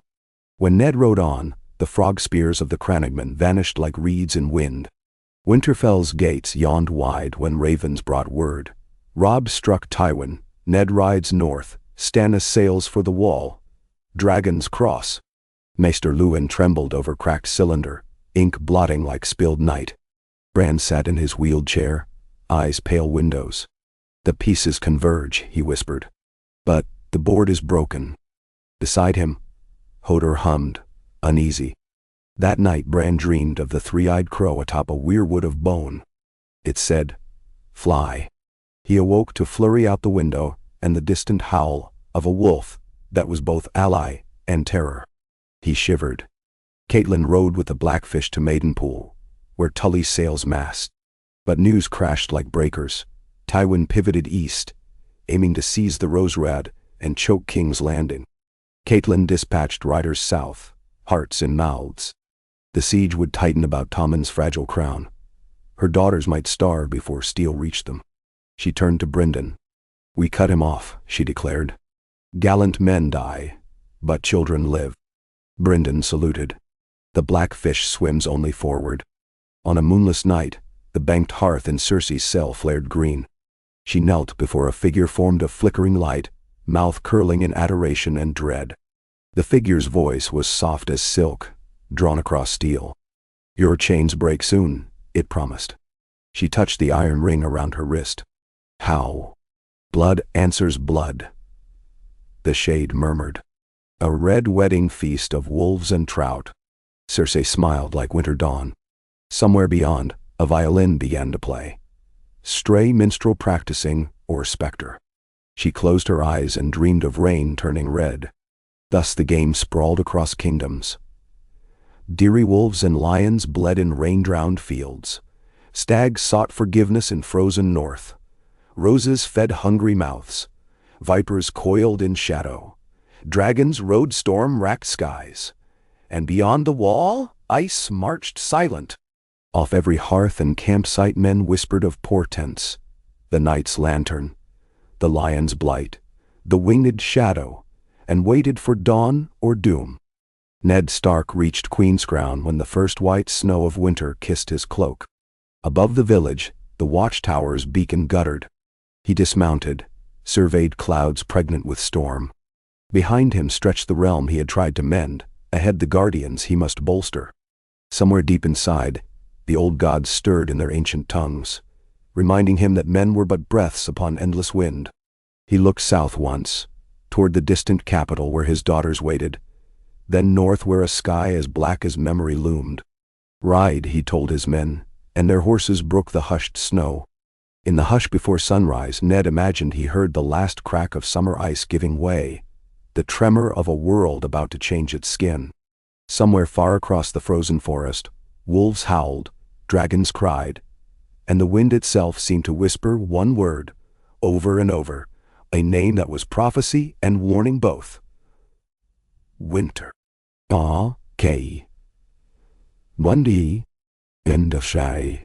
Snowflakes twisted like pale embers around Ned Stark as he spurred his Garen through the ragged gate of Queenscrown. The village crouched beneath the weight of fresh drifts, thatch sagging, windows shuttered. A lone Glover mended nets before an empty fish pond that had become a mirror of ice. He paused, hat in hand, watching the column of Northmen file behind the hand of the king. Ned reined up by the watchtower and swung down, boots crunching on crusted powder. The scent of pine smoke drifted from crooked chimneys. Beneath it lingered something sharper, a copper tang he had last smelled beside burning galleys on the Blackwater. He knelt, brushed away snow. The earth beneath was stained dark, as though the soil itself bled. He rose as Jory Bywater approached, helm rimmed with frost. "Raven from Castle Black, my lord," Jory said, voice muffled by the scarf wound round his mouth. "They report skirmishes 2 days' ride east of the Shadow Tower. Dead things moving in the woods." Ned took the scroll, broke the wax, stamped with a black sword in a white field. The parchment crackled like thin crust beneath boot heels. The ink had blurred into spidery shadows. Yet the words were clear enough. Patrols cut off, wildlings in flight, wights in pursuit. The old bear called on the realm for swords, torch oil, dragon glass, called on the name Stark, knowing winter had at last remembered its own. Ned folded the message. "Rouse the men," he told Jory. "We march within the hour. No fire, no horns, nothing to draw eyes." Jory saluted and jogged through the flurries. Ned stared northward where the dusk bled violet, across a horizon serrated by snow-draped trees. He had marched armies, slain kings, crowned a boy. But nothing in his 50 years felt so vast as the silence that held this land. Somewhere beyond those trees his bastard rode between life and death, and the wall stood, only stone and ice, and less of each with every passing winter. He turned to the crumbling tower. A wooden ladder cankered by years led to the parapet. He climbed, boards creaking under his weight. From the top he could see the white knife frozen solid, its bend stark against the shadow of foothills, and further off a faint fiery glow, the torches of his own baggage train on the southern road. Another stain of light flickered beyond, swift and low, like lanterns carried through underbrush. Wildlings, he presumed, or worse. Ned's breath plumed before his mouth. Each exhale carried a memory. Robert laughing beneath summer suns, Sansa's lullaby echoing against red brick, Arya's steel-bright eyes. He wondered if dawn would ever again feel warm upon this skin. Boot steps on the ladder behind made him turn. Sir Rendell Manderly's bulk emerged, face pale, mustache iced. "Beg pardon, Lord Stark. A rider from Lord Reed has just arrived. Urgent word of Lannister movement across the neck." That, too. Always another blade poised. Send him up. The man that climbed was reed thin, frog spear slung over one shoulder. "My lord," he croaked. "Golden Banner's camp at Feverwater Crossing. They've built rafts of pine. We think they mean to bypass the causeway and strike east of Moat Cailin." "How many?" "Near 2,000, led by Sir Adam Marbrand. Scouts say crossbowmen riding in barges, with timber wolves painted crimson on shields." A feint, or Tywin's answer to his own northern march. Either way, the neck could not be lost. Tell Lord Reed he may flood the Feverwater if need be. Every trap the Greenseers remember. Snare them all. The Crannogmen grinned sharp and vanished back down. Ned turned again to the north. 2 fights, 2 fronts. He felt the weight of another choice, bitter, and familiar. But duty was a wheel, turn once and again. Defend the wall, defend the realm. We ride, he murmured to the wind. Robb Stark's tents glimmered with candle pearls strung through mist the color of forged iron. Everywhere smelled of wet horse and tallow, and the copper bite of old wounds. He sat alone before a map weighted by stones, black with soot, his gauntlets hard against the table's edge. Across the parchment the green fork braided, the roseruad snaked, and near the rolling hills of Wendwater 3 wolf-head tokens pinned Tywin's shattered supply lines. Yet the lion still roared. The main host had wheeled south, avoided pursuit, and now camped beyond the Midloth fields, close enough for their fires to tint cloud bellies with ember glow. Robb tipped wine into his cup, found it empty. Water then. His throat felt raw. Sleep tugged at the corners of his vision, but he would not yield. Numbers needed tallying. Refugees guiding east. A letter to Moat Cailin begging fresh Manderly levies. And the cost. Always the cost. Torrin Karstark's death gnawed deepest. Rickard Karstark had not spoken since the pyres, merely sharpened a long dirk and watched Robb through smoke. The tent flaps stirred. Caitlin slipped in, cloak glistening with mist. "My son," she said, and he stood, the boy inside the king softening only for her. She took his hand. Scouts ride in. Tywin burrows again. They found corpses by the Wendwater, Stark men flayed.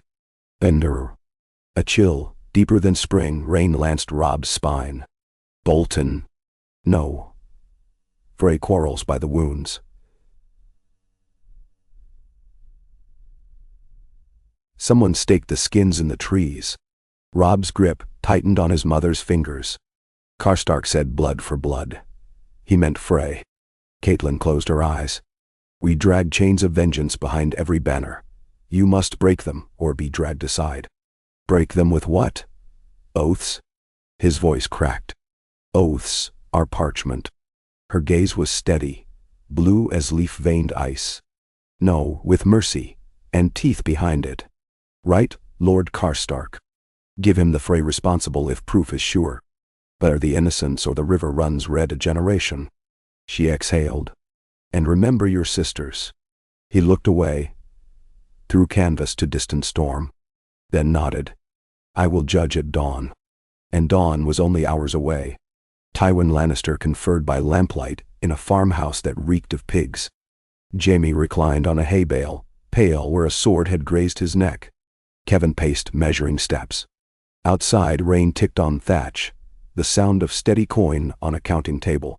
"The wolves struck harder than you warned," Jaime said to his father, touching the bandage with a wry smile. "I nearly left half my pretty head in that mud." Tywin's gaze swept him, cold appraisal. "Once you wore white, now you bleed red like the rest." He set down a tin cup. "The Boy King holds King's Landing.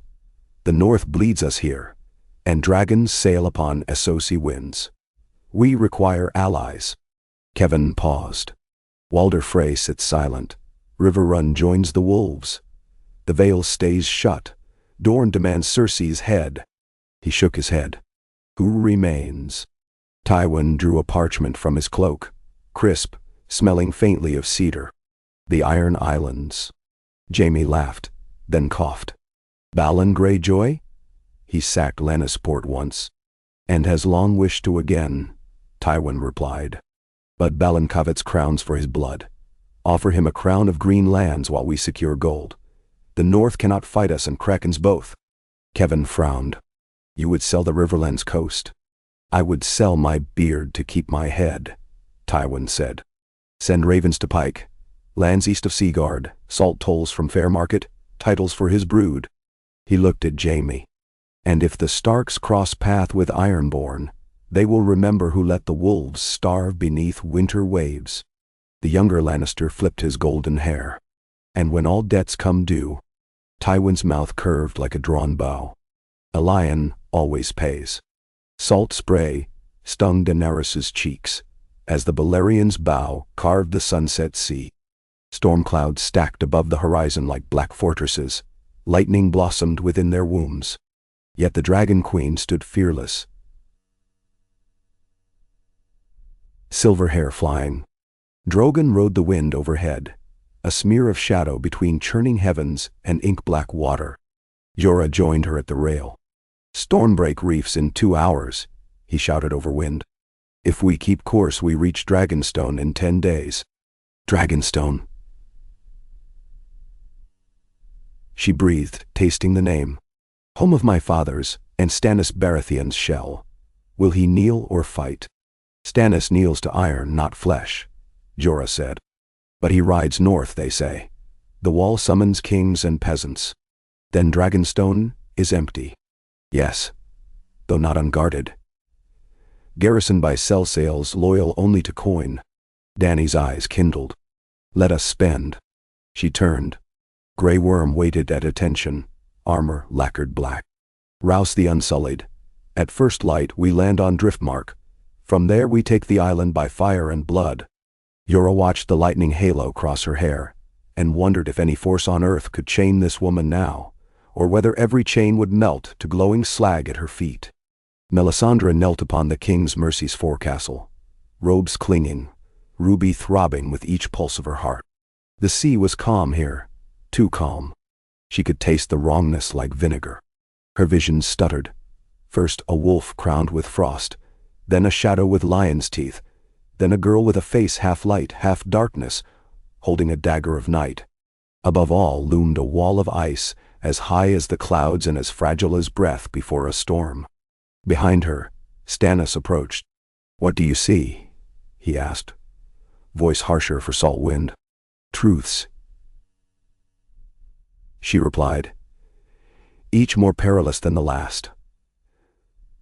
The great enemy wakes, and I see fire needing fire to answer. He stared across Blackwater. My blood is not yet spent. No, she agreed, but another's must be. She rose, meeting his eyes. We sail to the wall, but our victory depends on the Wolf of Winter and the pack behind him. A sacrifice of kings may forge alliance. Stannis' jaw flexed. I sacrificed a brother. I will not burn a child. There are many kinds of fire, Melisandre murmured. Some burn unseen within the soul. You will see before the end. She turned away, and Stannis could not decide whether the cold upon his neck came from the night air or her words. Beneath that wall, Jon Snow and Ygritte slashed through packed drifts toward the gleam of shadow tower torches. Rangers on the battlement hailed them, bows half drawn until Longclaw's pale pommel caught torchlight. Jon stumbled through the gate, ghost at heel, Ygritte beside him, hair a tangle of crimson threads frozen to her cheeks. Inside the yard, men gaped at the wildling woman. Jon shrugged off questions, went straight to Sir Denys Mallister. Mance rides with giants, 10,000 at least. Worse, the others dogged their heels. Mallister's lined face tightened. Then the wall stands alone.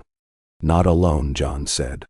Stannis sails with 300 ships, or so rumor says. And my father rides with a host heading here. Mallister's brows shot up. The hand of the king? Here. Jon nodded. But you will have dead at your gates long before they arrive. He gave his report in the drafty tower hall. Skirmish at the Weeping Water. White arrows of crackling ice. Wildlings fleeing the nightmare they once laughed at. Beneath his words the fire snapped. Ygritte watched men watch her, hand never straying from the bone knife at her belt. At last Mallister sighed. We hold until help comes, or we die upon this ice. You have done well, Snow. For the watch, Jon answered, voice quiet. But in his mind, he heard another whisper. One of direwolves and dragons, and the fragile line between dawn and endless night. The lion's blight worsened in King's Landing. Half of Flea Bottom coughed black phlegm. Beggars died in gutters slick with soot and bile. Pycelle prescribed onions boiled in vinegar. Red priests burned incense that choked the air. Marguerite toured the sick houses twice a day, Maester Gorman trailing with vials of poppy syrup. Guards burned bodies at Roserod pits, but green flame from wildfire jolted lines of fire across the sky each dusk, and more citizens began to swear the wildfire itself carried disease. Within the Red Keep, Sansa sat beside Tommen in the solar. He attempted sums, quill hovering, while she read stories of Nymeria's voyage aloud. The boy's face was drawn. He rubbed its swollen knuckles. "It hurts," he whispered after a while. "Everything hurts." She placed cool cloth to his brow. "It's only the ink stains." She lied, but she had seen the black blisters on his wrists, same as those that bloomed on paupers. Each one felt like a bell tolling inside her chest. Later she sought Maester Balabar in the rookery. "He must leave the city," she pleaded. "Send him to Storm's End, anywhere away from the smoke." Balabar shook his head. "To move the king is to concede panic, and roads swarmed by Lannister outriders are no safer than plague." He laid a fatherly hand on hers. "Courage, my lady." Courage, yes. But she was running out of songs. Olenna Tyrell sat at a marble chessboard in a greenhouse fragrant with lemon blossom. Across the table, Prince Oberyn moved a silver viper piece, capturing her rose. "Plague-weakened city," he said. "Half your garrison's cough. When the lion strikes you must bleed." Olenna countered with a sunflower knight, blocking his advance. "We grow thorns, dear prince, and Starks ride north, not south. The lion is desperate." Oberyn's dark eyes glinted. "Desperation bites." He nudged another piece, a bronze spear that slid between her knights. "You should not sit still." She tapped her cane. "Stalk the spider, you mean?" Littlefinger's purse fattens on panic. Various whispers circle. The moment they see you falter, coins shift and spies breed. Clip them first. Olenna smiled thin as paper. "Oh, I intend to." She rose, joints creaking. "But spiders weave webs, wherein flies with stings are also caught." Oberyn inclined his head. "Sting wisely, my lady." He flashed a grin. "And perhaps reserve one for me." In the Drowned Forge district, Arya slipped through alleys with Gendry at her side. He wore a rag across mouth and nose against fumes. She wore nothing, breathing shallow. They carried a satchel of bread heels charred black, and 2 flasks of goat broth. Children coughed in doorways, eyes big in hollow faces.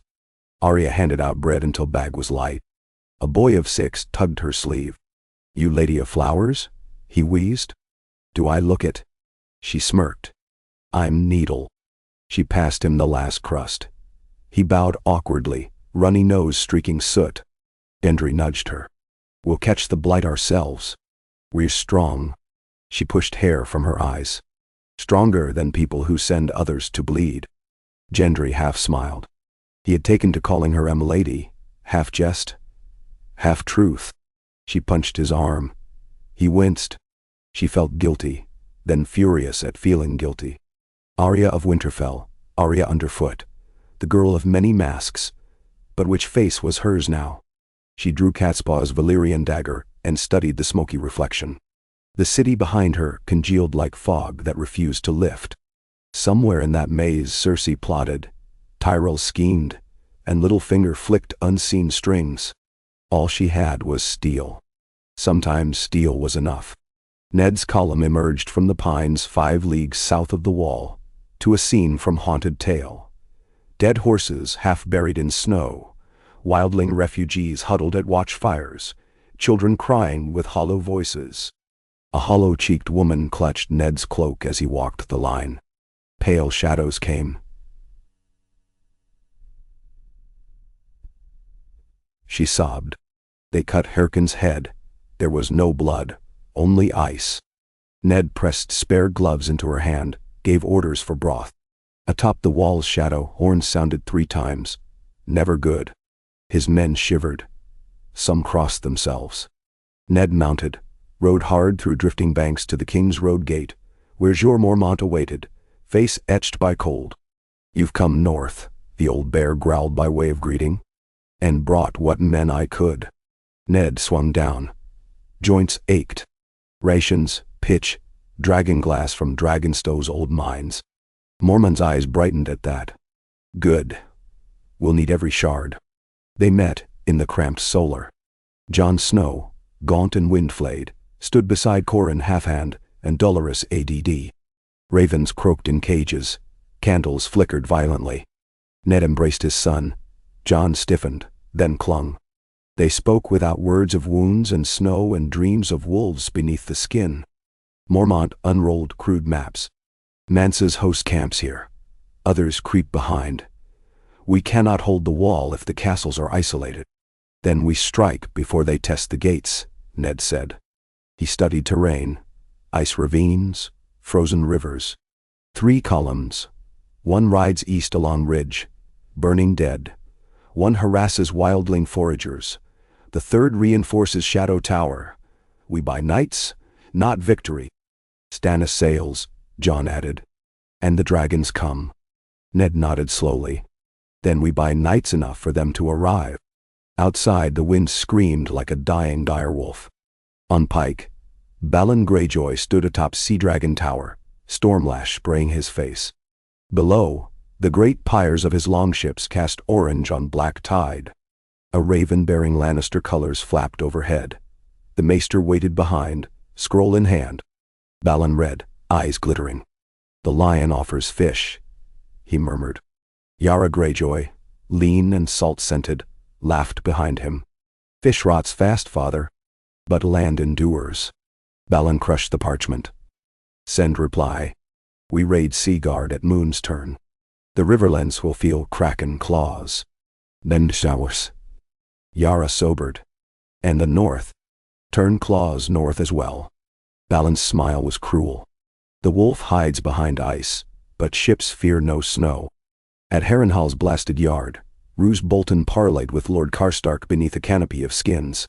Rain dripped past the hides. Between them lay Torrhen's broken sword, rusted to the guard. Karstark stared at it like a man seeing his own guts. Bolton's voice was low, untouched by pity. The Frey boy who loosed that arrow is captive. You may tear him apart if you wish. But think. Greater vengeance lies in Tywin's ruin. Robb Stark's mercy shielded his brothers, your wrath shatters it. Thou. Karstark's hands clenched. I would drown the world in Frey blood. Then drown it, Bolton murmured. After the lion is dead. Join me when I ride to cut Tywin's retreat, and the lion pelt is yours to flay. Karstark lifted eyes. And the young wolf? Bolton smiled. Kings die. Lords endure. Karstark considered, then spat rainwater and nodded. And in Bolton's heart a cold seed sprouted ripe. Littlefinger met with Sarella Sand in a shuttered manse near the Street of Looms. The bastard daughter of Oberyn disguised as a youth leaned on a spear taller than she. Petyr Baelish offered sweet wine.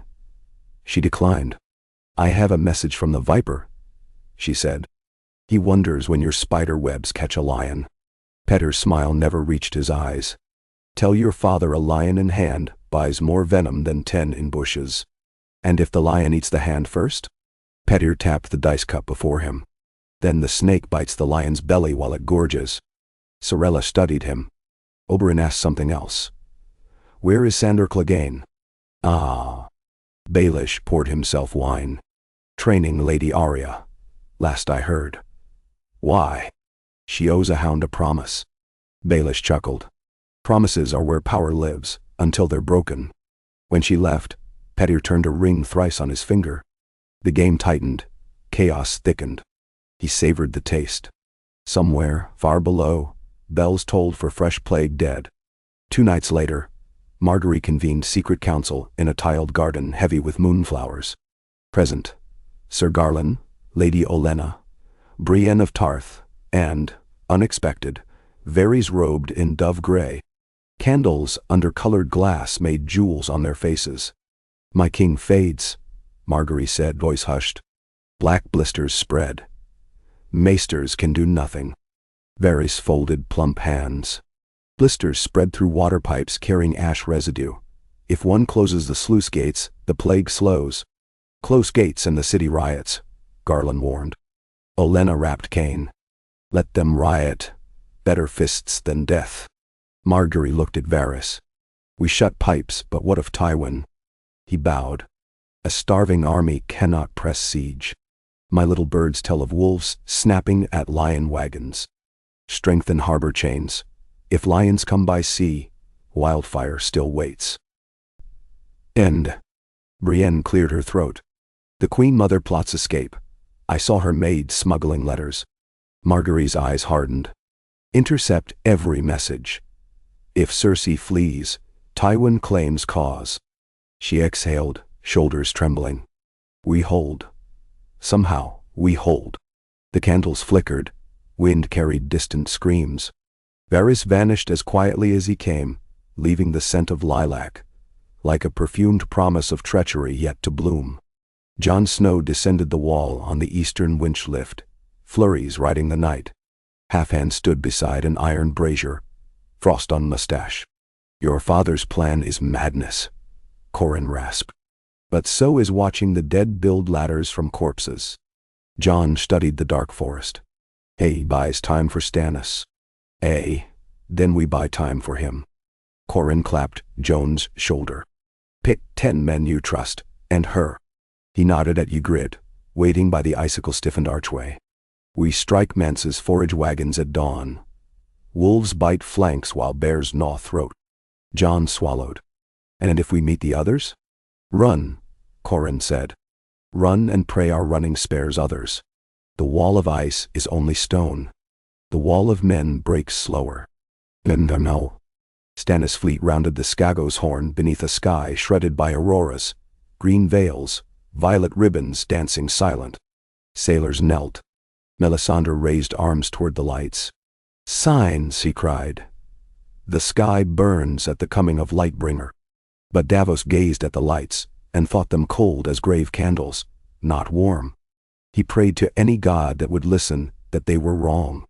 South of the Trident, Tywin's scouts returned breathless. Greyjoy sails on the horizon. Kevan's mouth fell open. They come as allies or foes? Raiders. Lord Hand, the scout gasped. Smoking villages along the coast.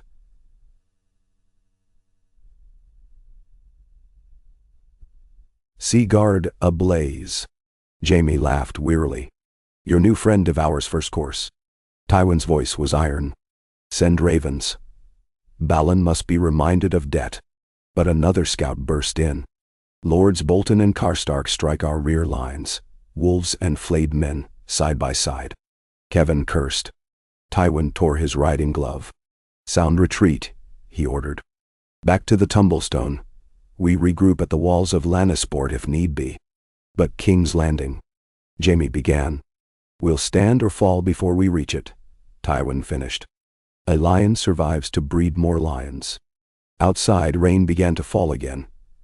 Hard, relentless. Cersei knelt before a brazier in her cell. The green flame outlined her cheeks, hollowed her eyes. She whispered the names of her children. Joffrey, Tommen, Myrcella. Each plea a spark. In the flicker she imagined Tywin towering with sword, unsheathed. Baratheons broken, Stark slaughtered, and herself triumphant, a phoenix in lion's guise. The door scraped. Arya entered, silent as smoke, Sandor behind her. Cersei's gaze snapped. You, she hissed. Arya tilted the dagger, reflected flames dancing on steel. You once ordered the butcher's boy killed because he played knight with me, she said, barely above her breath. How many play at war with you now? Sandor rested hand on pommel. Ned Stark wants her alive, he grunted. Arya considered. This is alive, she said, turning dagger back. She met Cersei's eyes. But breathe carefully, your grace. Winter's breath cuts deeper than knives.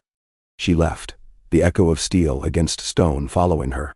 Cersei exhaled, shuddering. And in the coals she thought she saw her crown melt, gold rivulets crawling like snakes. She crushed the vision under heel and prayed to every god for dawn. The dawn that came 3 days later bled.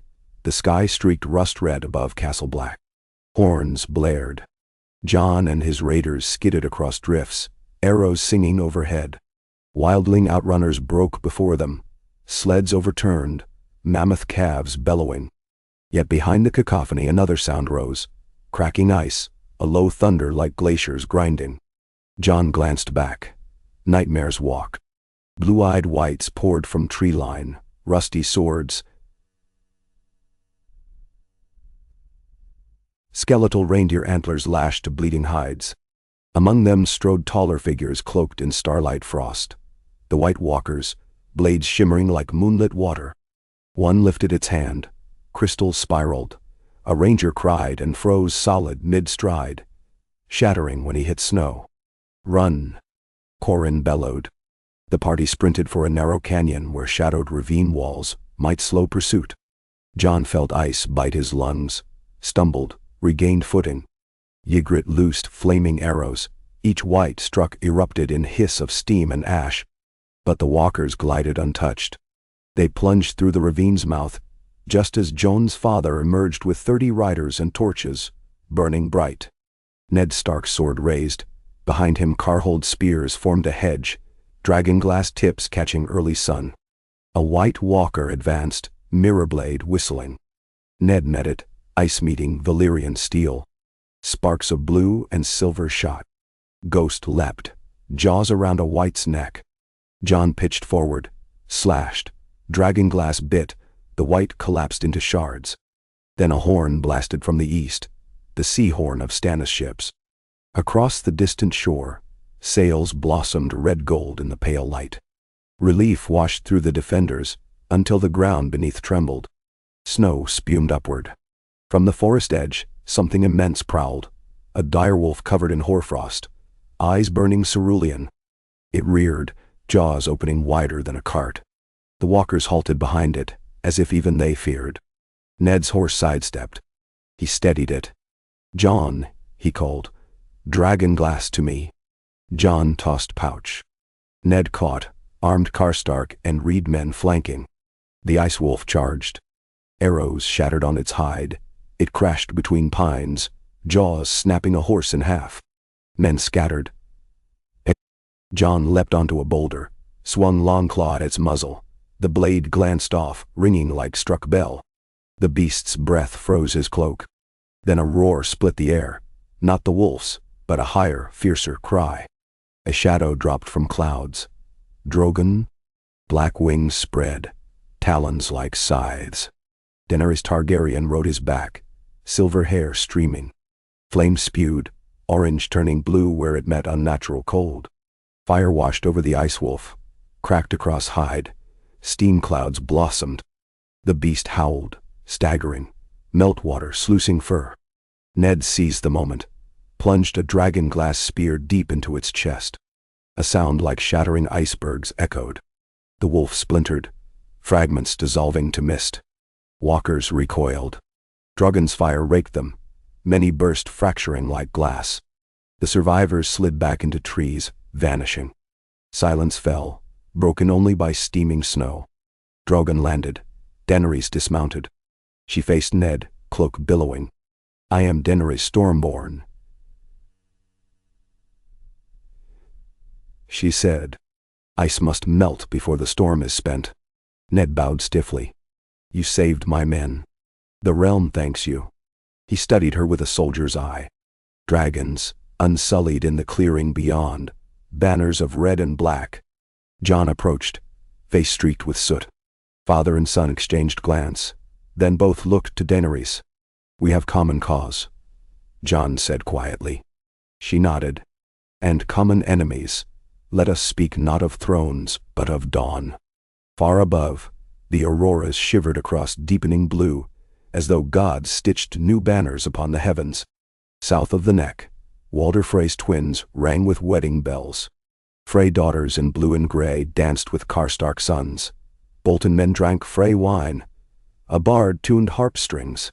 But beneath the rushlight smiles, daggers glinted. Crossbows waited loaded in rafters, and ravens watched from beams, black eyes reflecting torch flame.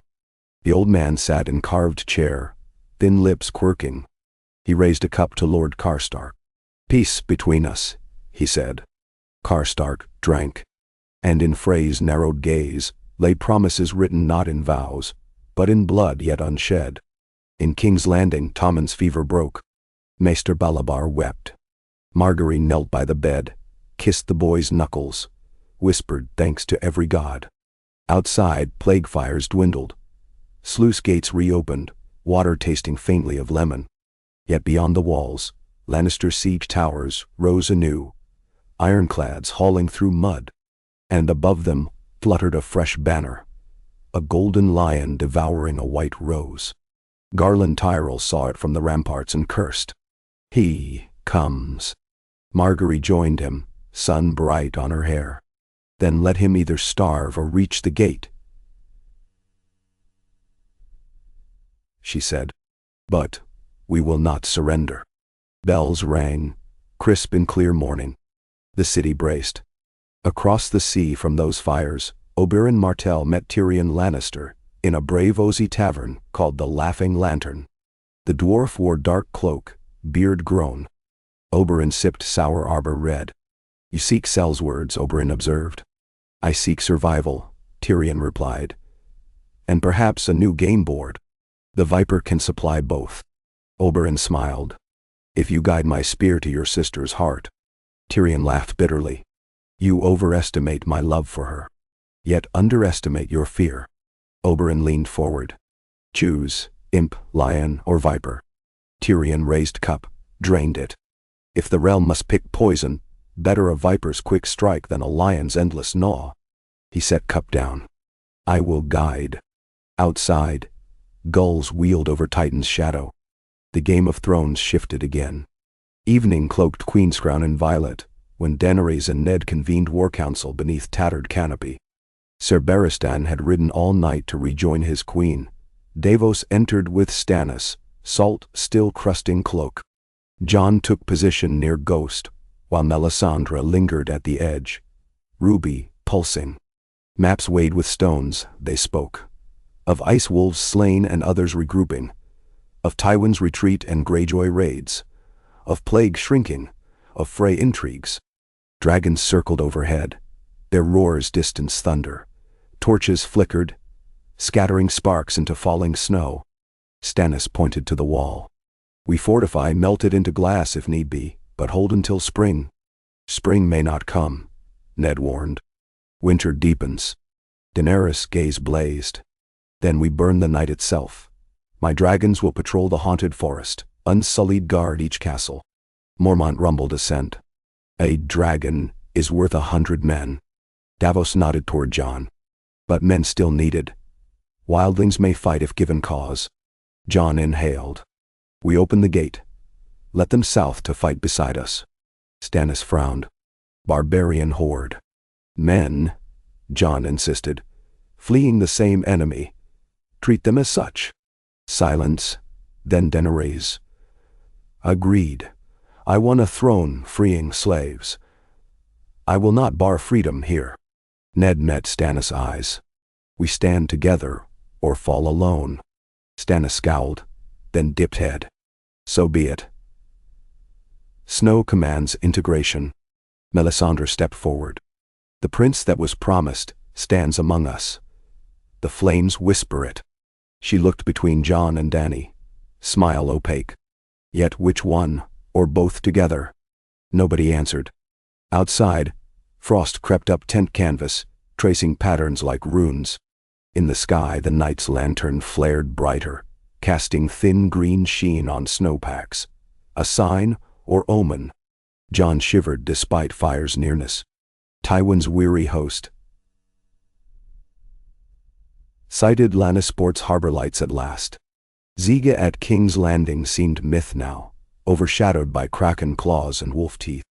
Yet as they neared the gates, trumpets sounded. The city banners, usually lion on red, now bore a black stag over gilded crown. Tywin froze. "What treachery is this?" A rider galloped forth. "My lord, the Stormland's fleet anchors in harbor. Lord Edric Storm commands. He claims the city for King Tommen, by order of the Hand and Queen Marguerite." Jaime swore. Tywin closed eyes. Edric Storm, the bastard Robert had sired on Delena. Spurred by Ned's letters, perhaps. Lannisport, the heart of Lannister gold, taken without bloodshed. Tywin turned his horse. "We ride for Casterly Rock," he said, voice ragged. "Pray the rock stands yet." But smoke rolled on the horizon in that direction too, thick black coils rising above cliffs. Jaime whispered, "Father." Tywin wheeled, face stone, pride cracking at last. Then we dig in the hills like rats. The lion may gnaw its tail, but it still has teeth. And behind them, far away, a solitary raven beat wings toward King's Landing, carrying word of Tywin's fall from gold to ash. On the wall, torches glittered along ramparts as wildlings filed through the tunnel, ragged, frightened, clutching infants. Jon directed them to kettle fires where stews bubbled. Some muttered oaths, most stared in mute wonder at the scale of stone. Above, unsullied, stood Sentinel. Beyond, the forest blazed with dragonfire where Drogon hunted whites. Ned watched alongside Daenerys. Snow fell gently now, soft on charred armor. "If we survive," he said, "what then?" "Rebuild," she replied. "Plant trees, forge plowshares, hatch peace." Ned smiled faintly. "A better throne than iron." She met his eyes. "You do not dream of crowns." "No." He turned toward Jon. "I dream of children safe to play."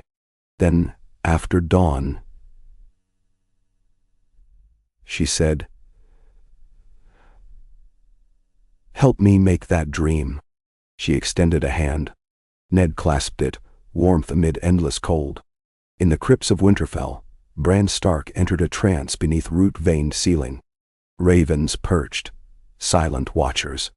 Hodor stood guard. Bran's consciousness soared beyond walls, beyond winter winds, out across the world. He saw Tywin stumble beneath ruin, Cersei weep over melted crown, Arya stalk cobbled alleys, Robb stand blood-splattered in torchlight, Jon glow with fire and ice both. He flew farther north until he found a chasm of blue deeper than night, a heart of winter pulsing. Voices like cracking glaciers murmured, "Come south, come south." He felt them turn toward him, felt ancient eyes open in the dark. He woke gasping. The ravens screamed. "They come," he whispered. "All of them." At the twins, violins swelled. Walder Frey rose to give the toast. Wine sloshed ruby over rim. Torches guttered. Outside, wolves howled. Inside, crossbows lifted. But the first bolt hit Walder himself, an arrow fletched gray and white. Shadows burst through windows. Silent men in clasped wolf pelts, faces smeared ash-white.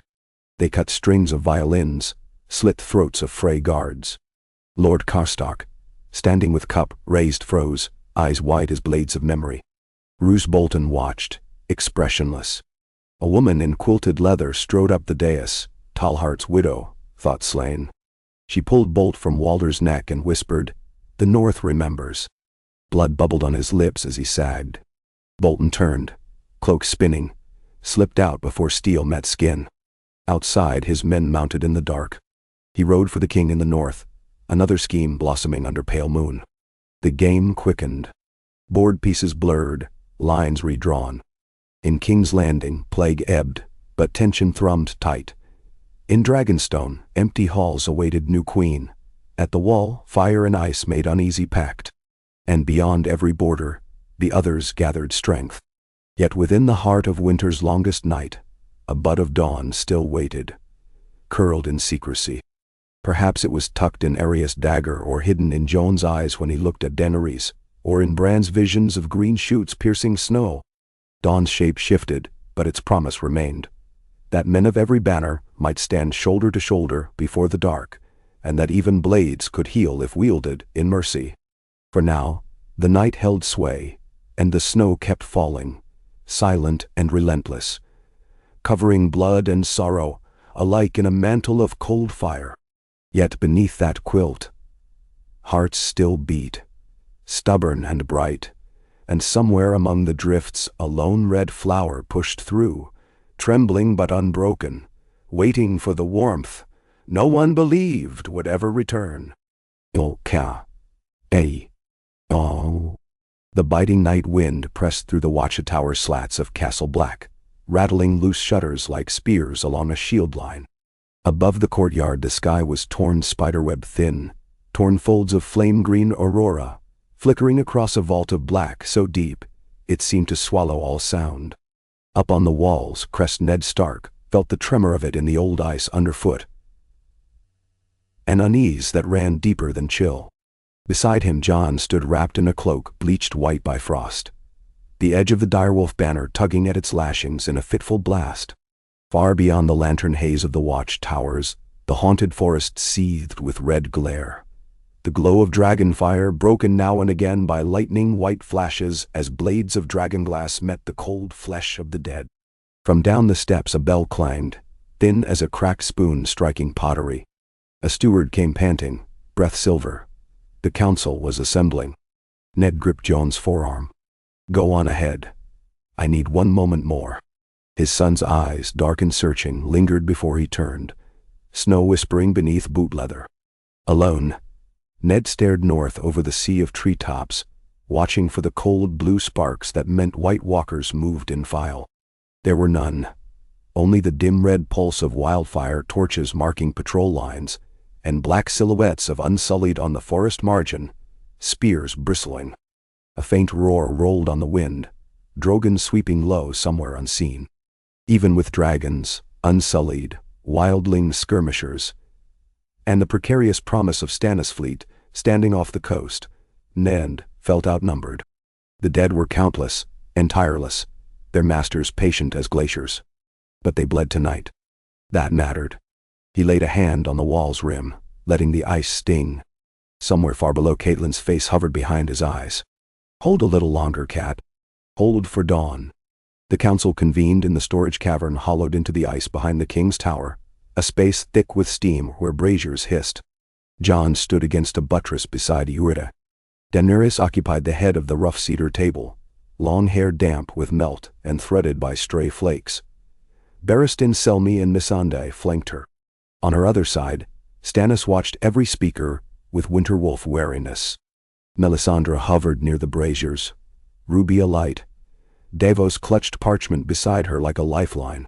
Mormont leaned on a cane of black-stained heartwood. Arya perched on a barrel, eyes bright above a kerchief mask. Garland Tyrell had arrived that day at dusk with a vanguard of Reach longbowmen, the first Southron reinforcements to survive the blinded passes and frozen lakes that choked the King's Road. Maps littered the table, rough charcoal sketches of ravines, the grainy coastline, the honeycomb caves under the wall. Marks of claw and star and dragon indicated watchposts. But the largest smudge was an inky-dark pool to the north, where the dead gather. "We buy ours," Jon said, palm flat on the frost-specked parchment. "Months if we're blessed. We cannot break them in the forest. We need the gorge east of the Bridge of Skulls, funnel them under dragonfire, collapse the cliffs." Garland traced the gorge with a gloved finger. "My sappers can set charges with wildfire. If the cliff face goes down, we bury half their host." "Burying whites is not enough," Melisandre answered, voice papery. "Every shattered bone may rise where it lies. The walkers create more dead to fill their ranks. Their captain must be rooted out." She tapped a ruby fingernail on a pale symbol painted like a snowflake crowned by points of ice. "The Knights Commander.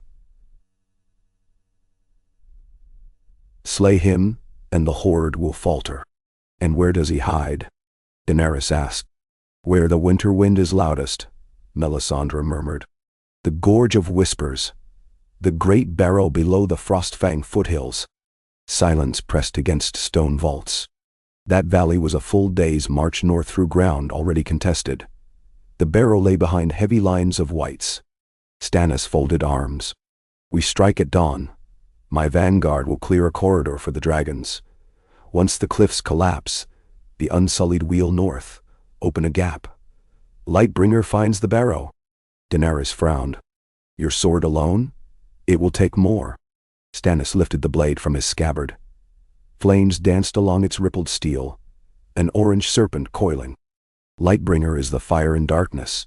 If the Red God speaks true—" "And if he does not?" Davos broke in, voice low. "My lord, we douse our hope in one torch when we have two." He gestured to Jon and Daenerys. "Ice and fire both." Jon stepped forward. "The pack goes together," he said, echoing Ned. "Command me." A stir rippled. Barristan nodded once slowly. Missandei's eyes shone. Ned stepped in, posture straight despite days without sleep. He speaks wisdom. We send a spearhead, dragons overhead, rangers along the flanks, a storm host punching straight through. If the gorge cliffs fall at midday, we ride the momentum to the barrow by nightfall. Daenerys laid a hand on the table, slender fingers brushing the ink. Very well. She glanced at Ned, a flicker of respect. We name 3 captains. Lord Jon Snow with the Wolf Guard, Sir Garland Tyrell with the Sappers, and Sir Davos to steer Stannis van. I will ride Drogon above. And I on Rhaegal, Jon added. All eyes swung to him. Even Ned blinked. Rhaegal roosted at the edge of the forest cliffs. The dragon had allowed Jon's touch, but never a saddle. Daenerys studied him a heartbeat. If he accepts you, she said at last, so be it. Arya looked up, half-smile ghosting across her mouth. Plans unfurled until Lantern's gutters. Men dispersed. Ned lingered, tracing names across the maps. The path to the barrow passed a cold meadow called Ice Hollow. South of the meadow the land fell away into glacial ravine. A natural killing ground for archers, but a trap if things went skew. You see the snare too, said a voice. Stannis dot. The Baratheon lord rested his gauntleted hands on the map. Dot dot. Place a company there to deny it. Mine. Ned nodded. I'll send the Mormont vanguard to reinforce. Stannis grunted approval. Pray all gods you're wrong. If you're right, pray they listen. Long before dawn Arya padded through crunching snow down the wonky stairs of King's Tower. The courtyard rang with steel, unsullied, drilled without commands, quietly trading spear passes by the glow of a single brazier. Arya slipped between supply sledges toward the stables, where Gendry hammered a rivet into a fresh dragonglass spearhead. His breath steamed around his face. Sparks leapt. She hovered in the doorway. You should be asleep, he said, not looking up. So should you. She stepped inside, ghosting to his elbow. The half-finished head glimmered purple under forge fire. They'll send you north too. I volunteered. Someone needs to keep half a mind on your brother. Gendry set the steel aside. Besides, the hound's going. Can't let him take all the glory. Arya bit her lip. Words clogged in her throat, unwanted. At last she said, Don't die. A child's plea. She hated it. Gendry's grin crooked. Not my plan. He looked at her, eyes fierce. You either. She flipped Catspaw's dagger, caught it by the blade. I never do. Still, when she left the forge her stomach churned like river rapids under spring melt. In King's Landing, plague smoke dwindled at last. But Tyrell's sentries, manning the great gate, heard distant clang of iron in the morning darkness. The Lannisters' siege lines repositioning on the hills beyond Blackwater rush. Then horns cut the dawn. One long blast from the west, answered by 2 short from the north. With the rising sun, banners unfurled, a crimson lion couchant devouring a golden rose. Tywin had reached the city after all, though ragged, smaller, but with new siege engines bristling. Inside the Red Keep, Marguerite donned scaled breastplate the shade of a forest canopy, a rose enameled on the heart. Brienne closed the buckles. Sir Garland collapses cliffs for your brother, Brienne said. I will hold the gate. We will hold it, Marguerite corrected. She raised a hand, steadied herself. Fever still nipped her edges from nursing Tommen, but will blazed bright. Today, the city sees who stands with her. Brienne bowed. Ace, you command. Elsewhere in the keep, Varys met Olenna at a window slit. Smoke rose on the horizon. The lion comes lean and wounded, the spider murmured. A cat cornered claws deepest. Then clip claws quickly, Olenna said. She glanced toward the silent sept where Tommen prayed. The boy lives. That matters. Let the old beasts rage beyond our walls. Varys' smile was thin. Old beasts rage where strings draw them. I have cut certain strings. A cry echoed from the bells above. Lannister catapults launched. North again, the dawn opal-hearted above the wall. Jon approached Rhaegal at the cliff edge. The dragon's green-gold scales shimmered icy dew. His eyes were molten topaz. Jon set a hand on the neck ridge. The beast shifted. wings furling. Somewhere deep that ancient furnace of breath rumbled. He thought of Rob, of Bran, of winter roses his mother once wove into hair. For them, he whispered. Rhaegal's pupils narrowed. Jon iced the nearest saddle knot. Swung astride. The dragon tensed, but did not throw him. A spray of frost dust spiraled when the wings opened full. He felt the power bunch like drawn bow. Fly, he said. The dragon launched. Air tore across Jon's face, ripping breath, but exhilaration surged with the cold. Below, Drogon rose under Daenerys, black wings outtracing sunrise. Together they climbed until the world fell to hush, only the wind's scream and a heartbeat's thunder. From that height Jon saw the army below. Black specks of unsullied and arrowy straight lines, stark wolves bounding across drifts, flame banners of Stannis snapping. And, far off, a dark tide at forest fringe. The whites massed white against white, 1,000 times 1,000. Drogon banked first, tucking wings to fall like a meteor. Rhaegal followed. Fire erupted below in streaking gouts, carving trenches of molten snow. Jon felt the dragon's muscles ripple beneath. He guided left, bathing one flank of the dead in emerald flame. Steam billowed. Screamed skyward. Then Rhaegal climbed, preparing for another run. Below in the gorge, garland sappers unloaded casks, tamped fuses with gloved fists. Unsullied javelin squads screened them. A shriek. A white giant charged. Ribs cracked open, breath a furnace of blue. Spears struck bone, shattering, slowing it. Sandor Clegane, helm thrown aside, buried a dragonglass hatchet in the thing's knee. It toppled.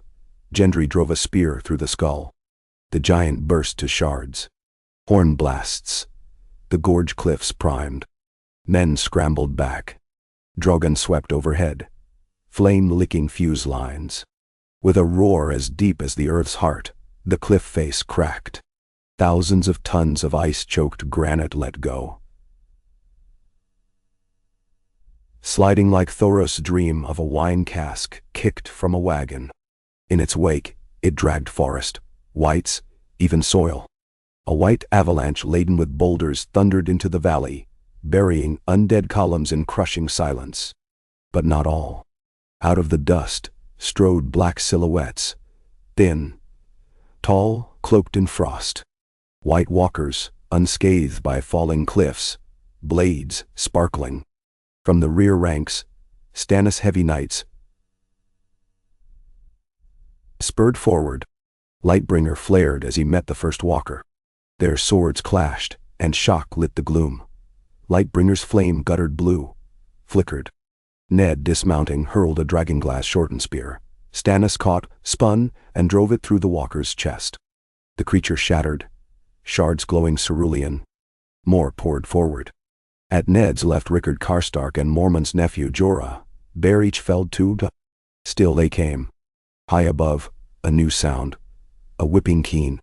Jon glanced. 3 winged forms against dim sun. Viserion, unbridled, had taken flight. Drawn by battle. He veered, bleaching cold from open jaws. The ice fire mixed with living flame, turning air to boiling snow that hammered walkers flat, freezing some mid-stride, melting others. Jon guided Rhaegal down behind the lines. Wildling archers in bone-studded furs cheered, loosing, flame-tipped arrows. Then, the true cold arrived. A hush fell. Unnatural. Snow spiraled inward as if inhaled by an unseen maw. Fires dimmed. Torches guttered out, though still soaked in pitch. The air glittered with motes of hoarfrost that stung like nettles. Dragons faltered, wings suddenly heavy. Their fires flickered thin. At the center of the forest's edge, a figure materialized. Tall as a tower watch, armor of ice plates, helm a spired crown. Where feet touched snow, rime crawled like water turning to glass. The Knight's commander. A collective breath froze. Even the undead paused, expectant. The Walker King raised a spear of milk-white crystal. In the lull, a memory leapt to Ned. Of Bran's dream telling of eyes ancient as the world. He stepped forward, long claw in hand. Jon slid from Rhaegal beside him. "Together, father." Daenerys landed Drogon, hair whipped pale across armor. Stannis and Melisandre joined, Davos at their flank. Unsullied formed a half-circle.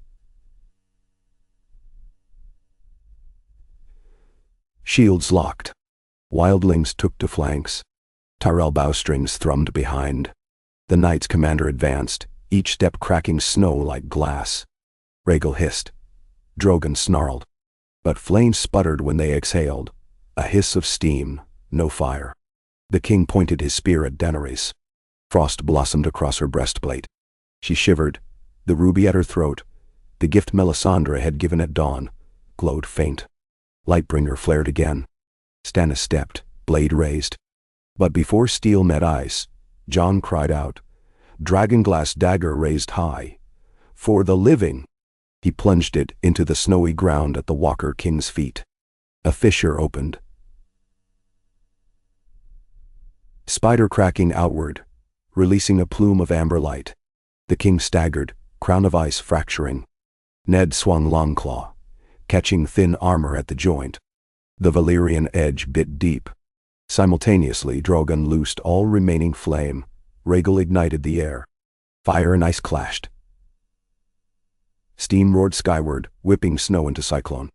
When the glare cleared, the Walker King still stood, but the spear was gone, melted. Crown cracked in halves. From the jagged wound in chest leaked runnels of pale light. He looked down, almost curious. Then Arya appeared. She moved like shadow sliding. Her face streaked soot. She darted between stunned troops, leapt, catspawed dagger reversed. With a cry, she plunged it into the wound Ned had opened. The pale light flared blinding white. The Knights' commander dissolved.